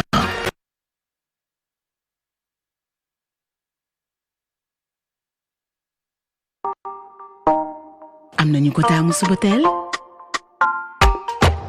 am ñu ko taamu waxtu tàggat yaram ak ñi koy bokk ak seeni njaboot jàkkaam tax na ñun ñépp ñu taamu meew Bridel bàyyi ko ci meew nag piir bu raxul dara meew bi sénégalais yi taamu Bridel meew bi gën a neexal seen dund. jëfandikoo meew bu bees bii ànd ak fer gu bëri ak vitamine A dafay yokk calcium ci seeni yaram te wàññi seen coono xeex anémie ngir wér gu yaram bu takku.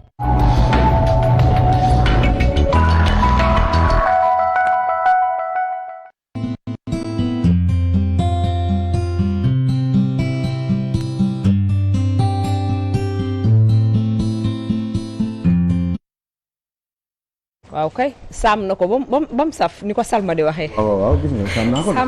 de. saam na marchandise bango. marchandise bu ñu war a jënd nag. waaw bu ñu war a jënd c'est vrai c'est vrai gars yi tout le monde pardonne. Au fait bonjour Thioro. bonjour Sawulo Dieng. ba jàmm nga Awa surtout Awa. oui. càmmiñu Awa aussi. càmmiñu Awa. bon bu la neexee nga yokk si. doomu Hélène bu la neexee nga yokk si bàyyi Hélène. baayu Hélène macha allah baayu Hélène doomu Hélène. doomu Hélène c'est vrai. di nuyu Hélène au passage nee na mu ngi nuyu Hélène au passage. yow doo bàyyi nii nga ne doo bàyyi Kaja man sama xarit la au passage aussi. kii bàyyi Aliou Sow bul mer nag mais man aawa yi laay jox bopp nii. bàyyi ko rek gis nga ko. aawa yaay yi laa bàyyi ko foofu rek. de toute façon 10 millions dina ko tël trop. fekk 5 ans du am 10 millions. du am 10 millions ah non dina mën na koo am nag. déedéet loolu pour décourager prétendant bi la. neel d'ici 5 ans xale bi mën naa yokk leneen ba ma yokkaat 10 millions. yokk enchère yi xanaa. waaw de toute façon au-delà de 1 an bu 10 millions yi ñëwul jaratu ko. chaque année ñu yokk ci 5 millions. day metti tamit de. donc amati mbégte ak contentement rek waaw d'être tissu bi rafet na. merci beaucoup li c'est quoi wax la non. wax la kii ku ko amoon chemise gën a baax. affaire africaine yi laa jël. waaw te ba pare man ak maxu ñoo koy nuróole de. dama ciy def nii defal ko ci chemise bi. li kañ lay am façon bu mel nii waaye di nuroo waale. c'est pour xale baa ngi ci yoon xale ba lay indi mu ngi ci yoon. incha allah ba leen mere nag. incha allah rabbi. incha allah je suis content, je suis très fier d'être encore sur ce plateau en face de ce grand Théodore Simedo, donc spécialiste de l'éducation, machallah. Et puis naturellement, ki nga xam ne il n'est bon que dans sa profession, dans son métier, mais si c'est pour autre chose, c'est un gros radin. Mon Abdou Khoudoss Diallo. Voilà, je suis très fier d'être sur ce plateau. Et puis ce grand monsieur que j'ai suivi depuis le studio, Abdelsi, si Malik, non, ça se dit comme ça. Si Malik. Ah, si Malik, waaw man maay sopp lu génn c'est Awa Sow. On présente ça boobu. kontaan naa kon la diaspora, tout le monde, je vous dis bonjour Gisèle, naturellement Assane Gueye et puis maman Khady Seck pour qui j'ai envie de dire je t'aime. Voilà, naturellement Henriette aussi. yal na leen yàlla sàmm kontaan amiin yaa rabbi amiin donc dañuy ñëw sóobu ci li nga xam ne moom moo di ci liggéey bi comme rek nañu koy defee chaque jour mu mel ni dañuy commencer ak ñi nga xam ne ñoom ñooy Walf Quotidien bi xëy fësal seen ak xët bu njëkk ne rek procès en appel bu Barthélémy Diaz ni ki rek mercredi demain bi. ñu ne vers un mercredi de feu à Dakar même Amsatou Sow Sidibé yëkkati na ay kàddu wax ko ci loolu nee na moom dafa étonné bi mu gisee opposition bi rek la ñuy ci li nga xam ne ni moom moo di ci déposer li nga xam ne moom moo di liste candidature yi. C'est vrai, vers un mercredi de feu, en pensant certainement peut-être au 3 à la semaine du 3, 4, 5 mars bi nga xam ne yu bari xewoon na fi bi ñu doon décider bi évidemment bi tribunal convoqué donc Ousmane Sonko coow gi bari woon torop entre fii ngay jaar ak fële ngay jaar ci affaire bi bari woon torop dëkk bi ñu commencé commencé di taal yenn grandes avenues yi di si teg ay pneus et cetera. Donc peut-être que Walf Quotidien je pense même j'en suis sûr loolu lay def allusion pourquoi allusion parce que dafa am loo xam ne dañ ay baat yoo xam ne dafa génn ci ay turu ay gémmiñu kilifa. Eh ben style Barthélémy Diaz ci dit que ni moom n'importe comment le 10 bi nga xam ne moom mooy suba le 10 novembre 2021 il faut absolument que gars yi dossier bi ñu vider ko définitivement son dossier concernant justement donc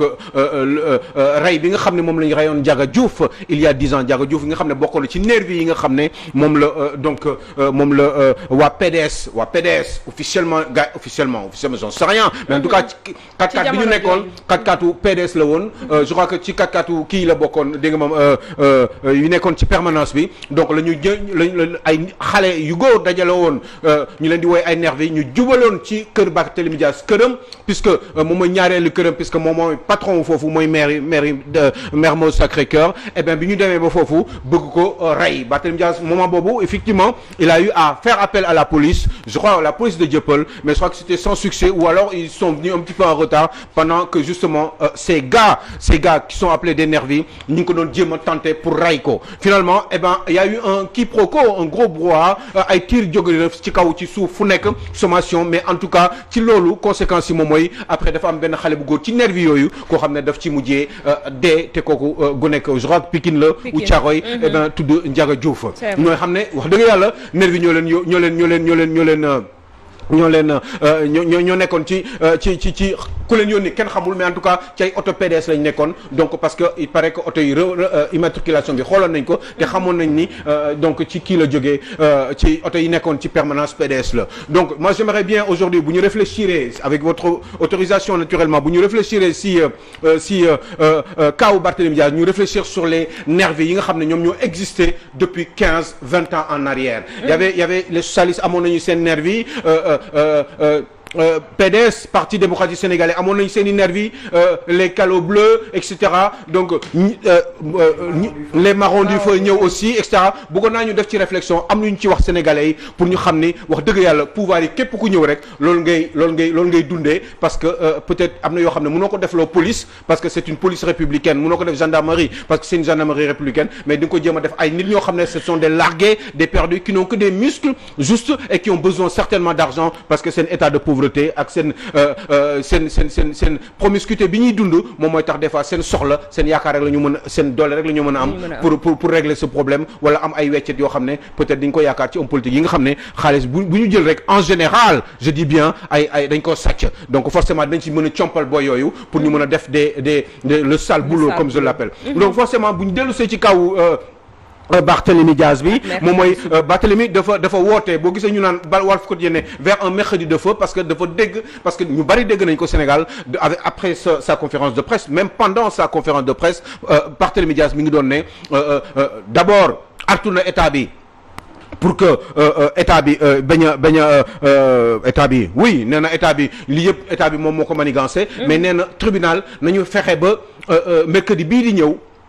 wax dëgg yàlla mercredi mooy suba bu nañu fexe ba dossier bi ñu vider ko définitivement te ñu bañ ko reporter waat parce que gis na ni moom ni xam naa ni bu fekkee ni dañ ko reporter dañ koy gën a yàggal dañ koy gën a tirer en longueur ce qui fait que ni day am toujours benn espèce su épée de Damoclès sur sa tête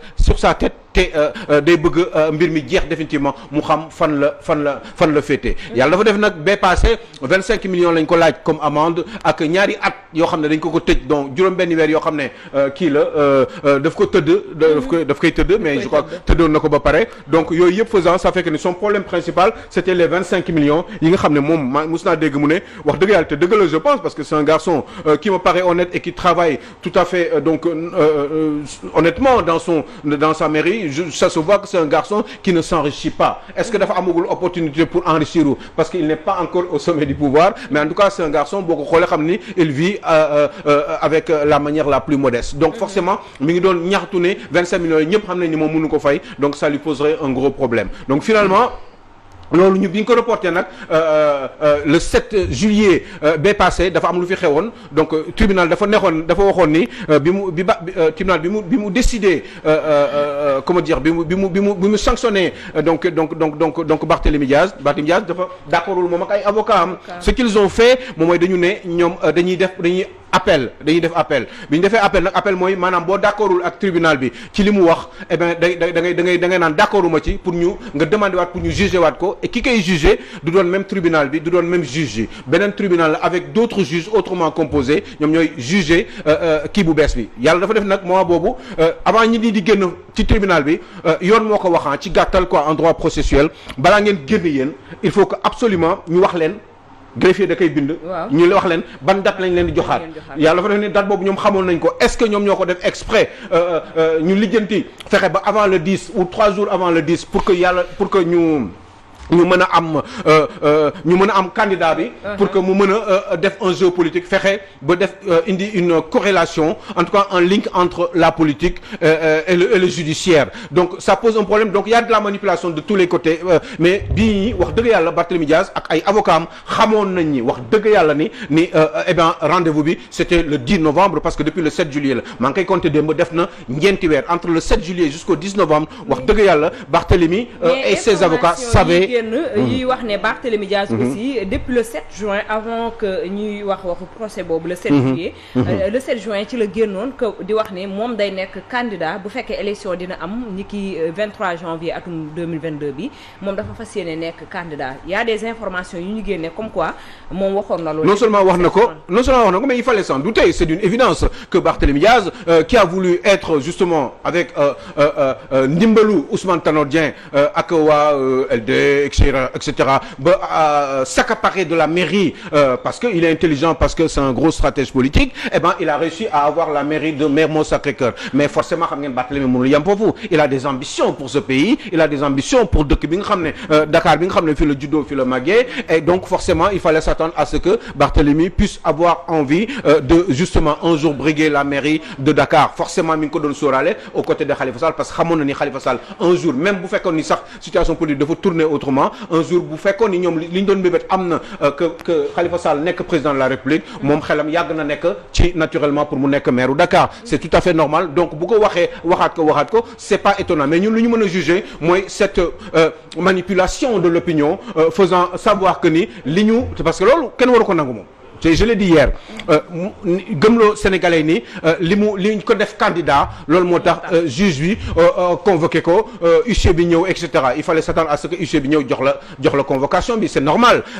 ci fan yooyu mënoon na nekk 2 jours avant ngay déclarer sa candidature wala un jour après bi nga déclarer sa candidature même le même jour dans la matinée ou 24 heures à l'avance donc loolu ce n'est pas une bonne raison ce n'est pas une bonne je crois que c'est de mauvaise foi. profité wuñ ci jëfu état aussi. bu ñu gisee ni yenn ci coalition yi nga xam ne dañoo faree ci opposition bi dañ leen forclose ci ay li nga xam ne moom moo di localité yu bari est-ce que ci loolu la ñu profiter aussi pour amaale ci porox ndoolu ngir wax ne ñoom tam seen candidat fii ci Dakar dañ ko bëgg a néewal doole xam nga Thioro c'est comme Macky Sall bi nga xam ne dégg nga maam gis na ni Khalifa Sall am na ay erreurs yu mu def ci gestion mairie bi Khalifa Sall contre ko moom mu taxaw di ko seetaan croiser les bras mënul nekk président de la République je dis ça pour les hommes politiques et c'est une réflexion froide mënoo nekk président de la République am benn maire boo xam ne àndoon na ak yow ngeen di liggéeyandoo ensemble mu jékki-jékki suba teel ne moom àndatul ak yow sa place bi nga nekk la bëgg jël nga gis yow président de la République am ay ndombol tànk am ay prérogatives am doole ci réew mi ñu xam président doole bi mu am yow président nga ne yow nga gis benn erreur bi mu def nga mën ko ci sanctionner même bu fekkee ni de manière indirecte parce que parquet ñëpp xam nañ ni ministère justice kilifa réew exécutif moo ko téye surtout le chef de l'État donc président mënul xool loolu di taxaw di ko seetaan di ko bàyyi da koy rendi forcément parce que politique la li ñuy jéem a def ni Barthélémy Diaz aussi dañ koy jéem a rendi bu ñu amee possibilité rendi ko jaarale ko yoon de manière légale forcément dinañ ko def. Barthélémy essaie de se défendre lui aussi mi ngi jéem a def kamtalaay kattanam pour jéem a génn ci boo gisee muy insister sur le fait que il faut absolument ñu vider affaire yi c'est pour que ñu mën a jàll bu fekkee ni jugé nañ ko. même bu ñu koy laaj xaalis bi sax. mu jéem a xool nu mu koy fayee parce que à la cour il faut nga fay ko. forcément surtout bu fekkee na nga bëgg a continuer def li nga bëgg a def. ñaari at yi lan la nara ci ñaari at yi ñu ko tëj ak juróom-benn weer yi nga xam ne tëdd na ko lan mooy conséquences yi yan problème la nar a am yan difficulté la nar a am bu fekkee ne il me semble que Thiéwo insiste à vouloir parler mais j'aimerais bien être dans mon adversaire ci instant bi tamit loolu moom moo am te nag dafa am leneen lu am antérieur n'oublie pas que Barthélémy ak Macky Sall ils étaient dans l'opposition à l'époque quand il y a eu l'incident qu'est-ce que Macky avait dit que Barthélémy est sur la thèse de la légitime défense la nekk donc parole yooyu muy wax aussi mais on dit l'avenir sort moo ko doon wax ne Barthélémy mu ngi nekk légitime défense xam nga tamit njiit tamit bu xalaatoon ne suba day nekk njiit xëy na du waxee noonu et que ku muy défendre woon mooy nekk adversaire am est-ce que dina tenir propos yooyu il faut que ñu leeral benn affaire waaw mooy quand c'est comme Macky Sall qui disait moom bu fekkee ni dañ ko fal président de la République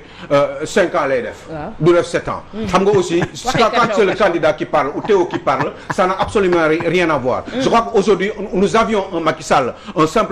simple citoyen mais un Macky Sall aujourd'hui qui représente une institution et c'est totalement différent xam nga Macky Sall waxam boobu mënu ko moom en tant qu'institution de faire respecter moom li mu waxoon Macky Sall tey ñeme na taxaw mu ne moom Barthélémy Diaz mais kon république dootul amati kon loi dootul amati mun na ñëw taxaw moom tey nii en tant que président de la république mu li mu waxoon mu répété ko parce que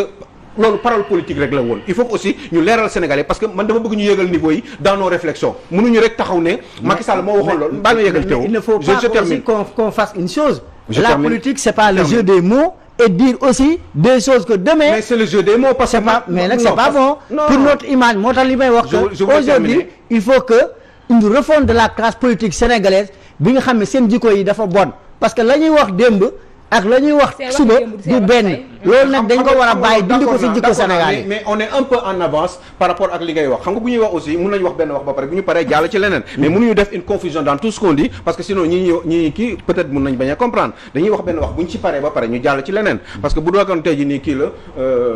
maay sa professeur Théo zéro laa lay may déet waay parce que confusion mooy am xam nga lu tax parce que mënuñu ñëw di wax ci xam nga yaa ngi tëb te fekk pareeguñu ci li ñuy wax je sais pas bon finalement maintenant je suis damay laajte nañ dem yëri le mandat damay laajte juste Aliou Sow léegi Barthélémy Diaz kan moo ko investir pour mu nekk député foofu laa bëggoon ñëw Khouros moo tax wax bi des fois il faut ñu koy kii parce que ñoom ñu ko investir Ousmane Tanor Dieng moo ko dugal ci liste bi kan moo nekkoon président mais Macky Sall moo nekkoon président de la République non dama lay wax rek xam nga aussi loolu d'accord naa xam nga moo tax ma ne la gis nga fii nii non man je suis d'accord xam nga man lu ma bëgg man j'ai tout compris c'est juste que rek je veux que sénégalais yi ñu lucide am comprendre véritablement li xew donc da nga leen di wax lépp A ba Z nga xam ni gars yi li ñuy wax des fois quand ils sont dans l'opposition mais loolu mooy nekk final bi au départ au final gars yi li ñuy wax bu ñu nekkee dans l'opposition mais yàgg na fi am jox naa le cas wu mandat bi bu nekkee candidat tu me rejoins que aujourd'hui que je te rejoins nous avons un discours de vœux pieux on dit quelque chose demain on se réduit pour dire qu'on n'est pas comme ça je te rejoins mais je ne veux pas te rejoindre dans la confusion je suis d'accord mais xam nga aussi ñu man ak yow comprendre nañ tey nañ mais dafa am ñoo xam ne dañuy seetaan aussi il faut ñu wax ne xam nga li Khoudoss wax ni loolu moo waroon doon conclusion bi au final pour que sénégalais xam ni pour xam ñan ñooy députés yi qui sont ces gens là parce que quelqu'un ñi nga xam ne ñoom ñoo ko defoon Barthélémy Diaz ma yokkal la biñ koy def ci liste yi moom kaso la nekk est-ce que xam ngeen loolu moom biñ koy Barthélémy Diaz d'ailleurs Bamba Fall am na lu mu musoon wax moo tax l'histoire est un témoignage est-ce que xam ngeen Bamba Fall lu mu musoon wax bi mu meree Ousmane Tanor Dieng xam nga lan la ko wax daf ko ne ànd ak Khalifa Sall daf ko ne yow Ousmane Tanor Dieng yow yaa ñeme jël ni ku nekk ci kaso di ko dugal ci liste pour mu nekk candidat élection présidentielle boobu mere na ko parce que mi ngi ànd ak Khalifa Sall yooyu dama bëgg sénégalais di ko xam parce que bu nga xamee après ñoom dañuy dem ak seen xelu bopp mais bu ñuy nekk di wax di sànni ay information te xamuñu gars yi il faut ñu structurer ko de manière à ce que gars yi di comprendre exactement au final Khalifa mais Macky Sall moom moo taxaw wax nga dëgg moom moo taxaw ci biir Ousmane kër Jean-Paul Dias toog ne kii légitime défense mais Macky Sall est-ce que mën ngeen waat ndax Macky Sall ñeme na tey wax loolu pourtant il l'avait dit mais est-ce que amul ñaari Macky Sall en tant que personne ordinaire ak Macky Sall en tant que président de la République qui représente une institution kooku ñeme na taxaw tey yi naan légitime défense ci ban situation moom lan la ci xam daf ko fekkee est-ce que prouvé nañ ni ndax légitime défense wala est-ce que sax Barthélémy Dias moo def loolu est-ce que Barthélémy Dias moom moo rey Ndiaga Diouf est-ce que beneen question aussi boo xam ne am na parce que Barthélémy Dias taxaw na nee na bi tël yi amee ba pare taxaw na ci télé bi mu ne man dem leen ngeen seet hôpitaux yi ndax amul ñu dee wala amul ñu seen tànk damm parce que am na lu ma def man tax moom wax na ko ci télé bi waaye yooyu yëpp pour ñu def ko pour jugement bi am il faut mu leer ci bopp sénégalais yi il faut que aussi ñi nga xam ne ñoom la Barthélémy Dias laaj ci biir tribunal ñu indi leen comme ay témoins ñu indi leen teg leen parce que am na ñoo xam ne aussi indi wuñu leen te ay témoins alors que Barthélémy Dias dafa soxla loolu pour xam pour ñu leeral ni en fait il a envie de prouver je pense sama xalaatu bopp la en tant que petit juriste il a envie de prouver wan sénégalais yi ni légitime défense légitime défense la mais pour loolu moom dafa soxla ay nit ñoo xam ne état bi bugg leen indi ci tribunal bi état bi je parle de la justice bugg leen indi ci tribunal parce que ñooñu seen présence day prouver ni Barthélémy Dias légitime défense la am parce que ñooñu bu ñu leen indiwul rek ça veut dire que dañuy nasaxaayal l'aspect légitime défense bi nga xam ne moom la gars yi di moom la Barthélémy Dias bëgg a wane pour que gars yi mën ko disqualifier parce que mën na nekk aussi parce que il aurait envie parce que nit quand même bu ñu la bëggee rey mais am nga droit défendre sa bopp waaye il faut nga prouver ni dañ la bëggoon rey véritablement te pour loolu Barthélémy Dias dafa soxla ay témoins yoo xam ne ci biir tribunal bi dañu war a ñëw dañ leen war a boole ci dossier bi te témoins yooyu gars yi indi wuñu leen xaw ma ndax dégg ngeen li may wax bu baaxu léegi donc forcément yu demee noonu il faut mu leer warul am cache-cache lii dafa war a leer nañ parce que bu dee légitime défense la Barthélémy Dias il est dans ses raisons mais bu dul légitime défense yooyu il faut ñu xam ko mais loolu pour loolu il faut que képp koo xam ne bokk nga ci dossier bi te laaj nañu parti Barthélémy Dias bi défense bi laaj na ni pour nga indi leen mais da nga leen war a indi il est inquestion quand même que tribunal bi téye ay nit ñoo xam ne dañ leen di nëbb pour ñu bañ a bokk ci affaire bi parce que boo leen ci boolewul wax du mën a am foofu te ci biir waxtaan yooyu lay mbir mi di leere ba ñëpp xam ni ndax mbir mi légitime défense la woon wala déet te bu fekkee ni Barthélémy Dias dafa insister ne moom il faut absolument bii pas ñu vider dossier bi définitivement c'est parce que xam na ni aussi gars yi ñi ngi bëgg a profiter ci prox ndoll boobu te loolu moo tax Walfadjri li mu wax am sens torop noonu vers un mercredi de feu parce que il faut pas que les Sénégalais am benn sentiment d'injustice dans ce pays-là bu fekkee ni dafa war a nekk candidat il faut mu nekk candidat mais il faut pas aussi qu'il y ait de l'autre côté de la manipulation par rapport au fait que ni Barthélémy Dias dafa nekk candidat rek loolu moo tax parce que ce n'est pas vrai il faut pas aussi xam nga Kouros parce que gis nga dëkk bu éclaté dëkk il faut pas que ñu taal dëkk bi il faut pas parce que ñoom ñooy perdant bi bu dëkk bi xoolal xam nga ñooy perte ay Barthélémy Dias nii coow du jib de boo sàgg ne dara du ko dal peut-être que man doo dara du ma dal peut-être j'en sais rien en tout cas j'ai plus de chance man dara dal ma que Barthélémy Dias parce que il est protégé il a sa sécurité et cetera mais yow ak man ñun amuñu sécurité mën nañ génn fii léegi gars yi taal suñu oto wala rey ñu wala def ñu yu kenn xamul donc ñun mënuñu nangu ñu naan vers un mercredi de feu ce qui est vrai c'est terrible ce que dit Walf Quotidien mais c'est la vérité parce que yu mel ni bu ñu wooyee ne ñeen ñëpp ñëw leen tribunal taxaw mais kenn xamul foofu lan moo fa mën a am après ful boobu bu génnee ba ñu dem tas ci dëkk bi da nga xam ñaata biir bagage la ñu mën a taal te yooyu ce n'est pas bien et moi je ne suis pas d'accord parce que ñun dëkk bi ci la ñu bokk parce que ñu ay nit ñoo bëgg a jongante rek ay minorité lañ ces hommes politiques là bëgg a taal suñu réew non je ne suis pas d'accord te nañu fexe nag te sécurité bi man waxatuma je parle de la sécurité de la sécurité républicaine si je peux l'appeler comme ça ñooñu nañu dimbali protéger ñu parce que ce pays là doit être protégé amoon na ñoom Abdou Diouf ak Mamadou Dia ak Senghor ñu ngi fi woon coow gi bari woon na trop ak ñoom Lamine Gueye et cetera histoire bi jàll na ñoom Barthélémy Dias dañuy dem ñun dañuy dem yeneen xale dañuy ñëw on a parlé ana Ndiaga Diouf dama ne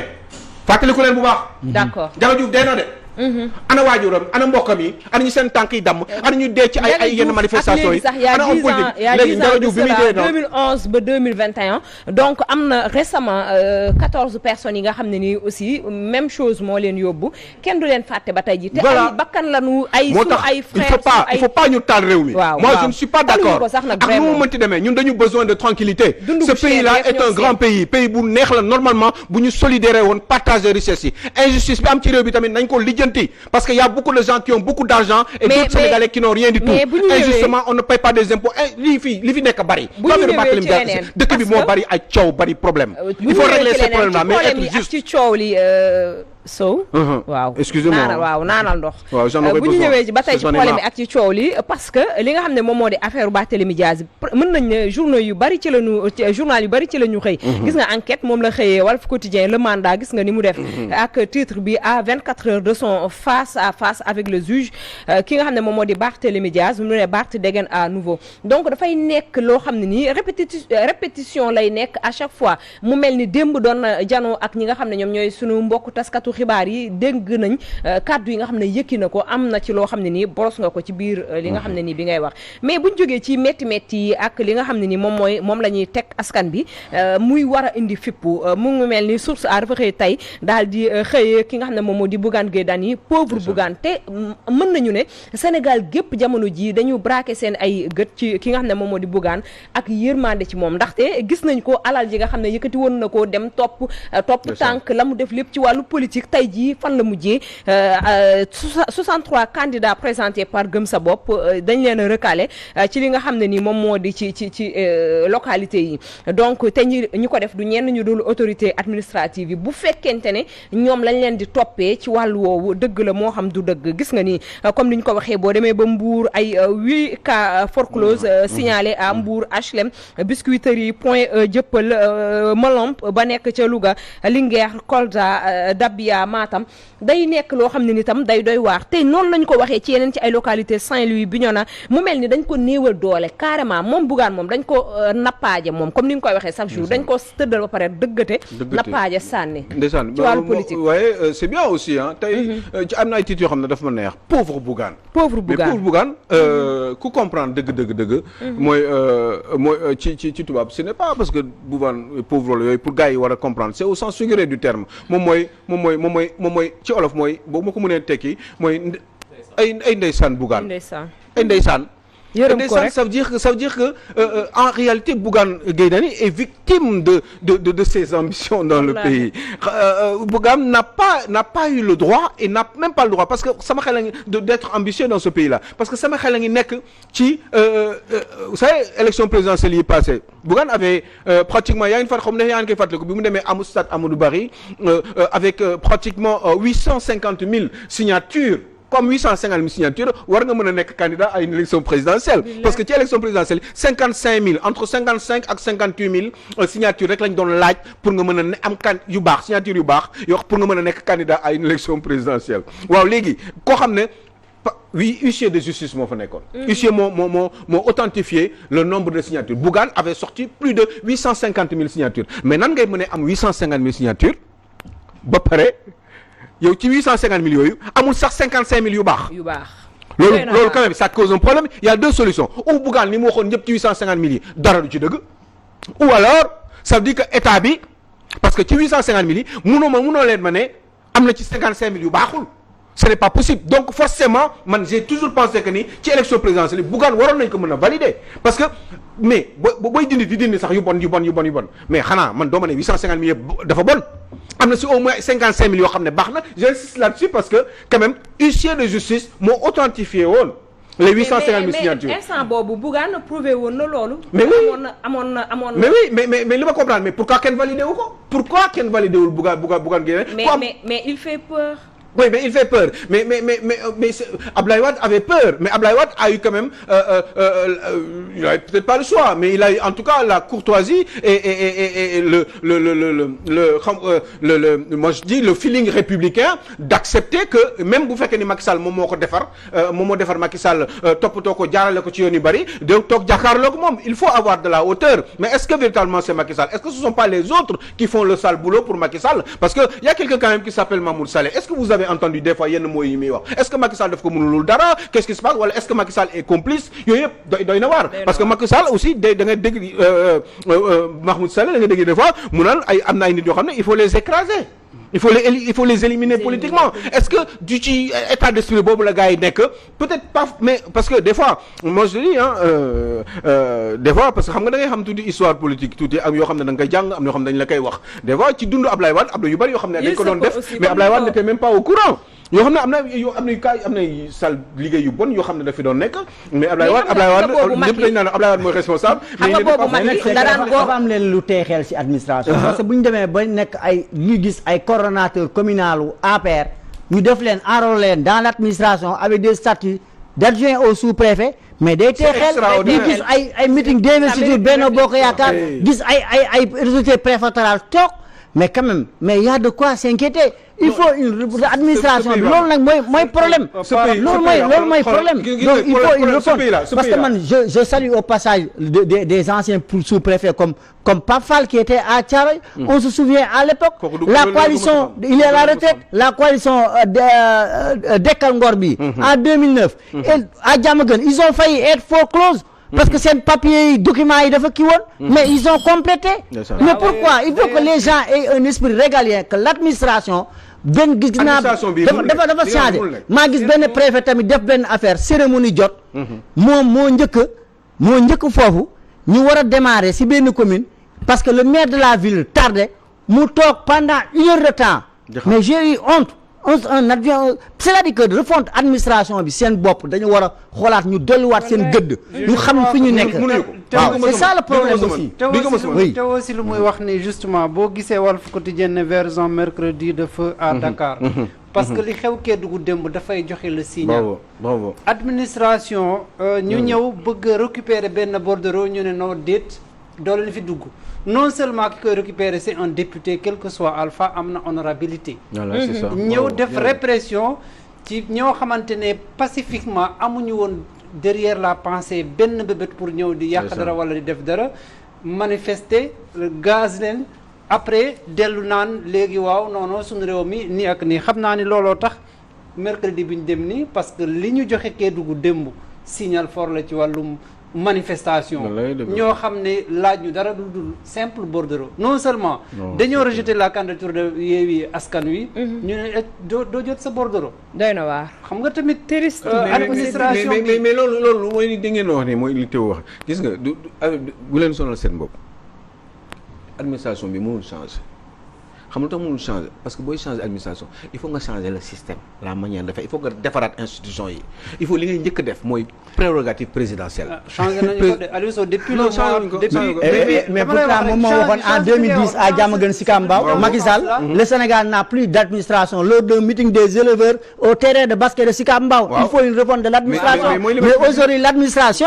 qu'on se dise la vérité a perdu son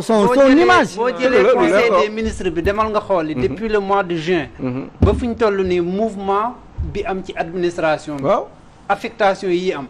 ça veut dire que képp koo xam lan moo tax muy am c'est parce que képp koo xam ne bu ñu la mënul imposer yenn yi dañ lay jëlee yóbbu la fenn mais loolu suñu jikko yi la loolu même pas si président sax même ci directeurs yi même dans les sociétés privées là da ngay gis patron un directeur de société bu fekkee ni kenn neexu ko wala kenn koo xam ne même bu fekkee ne dafa mën liggéey bu ko neexul wala mu koy gêner wala kanam gi neexu ko wala du ko cogg mais da koy teg de côté ñi leen di cogg loolu suñu jikko la mais c'est ci entreprise yi fépp nag boo nekkee patron wala nekk DG quelque part man ki may cogg laa gën a ragal man ki may cogg laa gën a ragal et pourtant fii au Sénégal fii li ñu bëgg dans toutes les sociétés nag amul exception ou alors une toute petite exception képp ku lay cogg kooku ngay jiital du si président kese. waaw parce que nit ki day du président kese de dund bi ñun loolu la ñuy dund ñun du ñuy seet Pape Gora nit booy bi dafa mën liggéeyam man sama yoon nekku si Pape Gora même ne même pas tant qu'il fait le boulot et que man je lui paye convenablement li mu mérité et bien li si sama yoon nekku ci parce que l'essentiel bi mooy mbir mi mu avancé liggéey bi avancé ñuy produire dëkk bi dox ñëpp def la même chose et puis dajale yooyu yëpp moom mooy tax mooy créer un développement dans un pays mais bu fekkee ni dëkk bi dëkku cogman la dëkku c'est pas le mérite qui est mis en exergue yooyu forcément day am donc du ci kaw président kese xam nga mooy administration bi ngeen di wax nii administration bi depuis ci Senghor la ba tey jacobin la mënul dox parce que xam lu tax du dox mooy li nga wax noonu boo nekk ci opposition Macky Sall l'avait dit te wax na ko mais ça ne s'arrête pas là mais quelqu'un d'autre l'avait dit Macky Sall n'a pas dit que ça il a dit aussi que ni Barthélémy Dias était ci légitime de face mais ce n'est plus la même chose boo ci toogee xool Serigne Touba laa la waatal gis naa la wax benn affaire gis nga boo fi toogee nii bu yow teewoo ñun ñii suñu dundin ñii ak ni ñu mel nii ak suñu bëggeel yi suñu culture bu ku toog ci administration bi tey jii nii Sénégal wala nga nekk président de la République li nga doon kaas boo ñëwee boo gisee prérogative yi nga am nee naa le président dee moo ko yàlla dee kese la moo leen wute président lu moo ko yàlla dee rek la ñu wute yàlla du dee président day dee mais président même principe yow léegi président Macky Sall bu ko neexoon fii léegi ñëw récupérer la fi nga toog ne loolu mun na nekk dans une grande démocratie te pourtant loolu ñi nekk ci opposition bi est-ce que mos ngeen leen dégg ñu koy kaas ñu ne ñoom man su ma nekkee président damay wàññi prérogative présidentielle est-ce que mos ngeen ko dégg doo leen ko mos dégg xam nga doo leen ko dégg bàkk ba ji wala doo leen ko dégg bon je m'arrête là pour demander naturellement est-ce que j'ai bien travaillé même si j'ai pas fini tout ce que j'avais à dire. très bien même travaillé donc foofu la ñuy jaaree mbokk yi di leen tàggatoo bu du yem fi ndax dañ leen jox dig daje niki incha allah ci suba di gërëm bu baax a baax ñi nga xam ne ñoom la ñu bokkaloon plateau bi naam sax doyaluñ ci li nga xam ne moom moo di ci émission bi di gërëm ñi ci jàppoon ba mu yem ndax tey jii sonn nañ lool ci nga xam ne moom moo di ci émission bi Pape Gora Keba naka noonu Babacar Lo ak kii di Babacar Diouf itam di gërëm la force tranquille ak kii di Isaaxa moom Tapen dañu ngi lay gërëm bu baax baax yéen ñu jàpp ci émission bi ba mu yemb ba ñu mën a jàkkaarloo ak ñi di téléspectateurs yi di gërëm bu baax a baax ñoom ñoo ñee nga xam ne tam ñoom ñoo bàyyi woon seen yitte ci suba ba tey jàkkaarloo ak ñun di ñu seetaan di leen jox dig daje ni ki suba incha allahu rabbi Kadi saf sell te wóor.